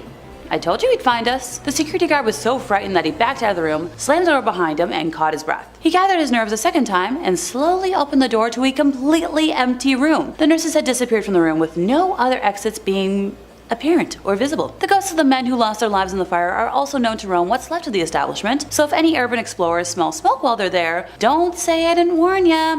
Number 5 on this list is the Philadelphia State Hospital. This place is abandoned now, and based on the atrocities that happened here, that's for good reason. All That's Interesting says, in the early 20th century, abuse against patients in these mental asylums was rampant, but few places were as violent as the Philadelphia State Hospital at Byberry, where multiple homicides were later uncovered. The facility opened in 1903 as a working farm for the mentally ill, and patients from other overcrowded mental health hospitals were sent there to heal. But the humble treatment facility quickly became overcrowded itself and was expanded into a multi-campus hospital. In 1919, 2 orderlies confessed to strangling a patient until his eyes popped out and then blamed their actions on PTSD from World War I. Despite their confession, the 2 orderlies were kept on staff and even given a pay raise. And this violence continued for years. In 1989, a groundskeeper stumbled upon the corpses of at least 2 other patients. Violence between patients was just as common. At least one staffer reported witnessing a patient stabbing another patient with a sharpened spoon in 1944. Unethical medical practices were also reportedly carried out in the now abandoned asylum. The pharmaceutical company Smith, Kline, and French owned a lab at the hospital where they allegedly conducted questionable testing on patients, likely without their consent.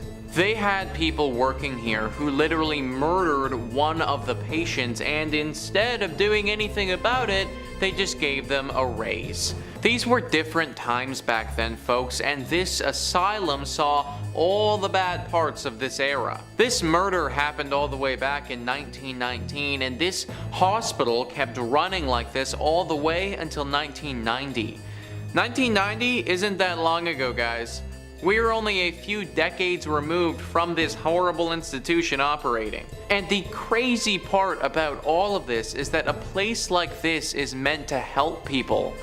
What a joke that ended up being. Number 4 on this list is the Beechworth Asylum. This asylum has definitely been talked about on this channel before in relation to haunted asylums.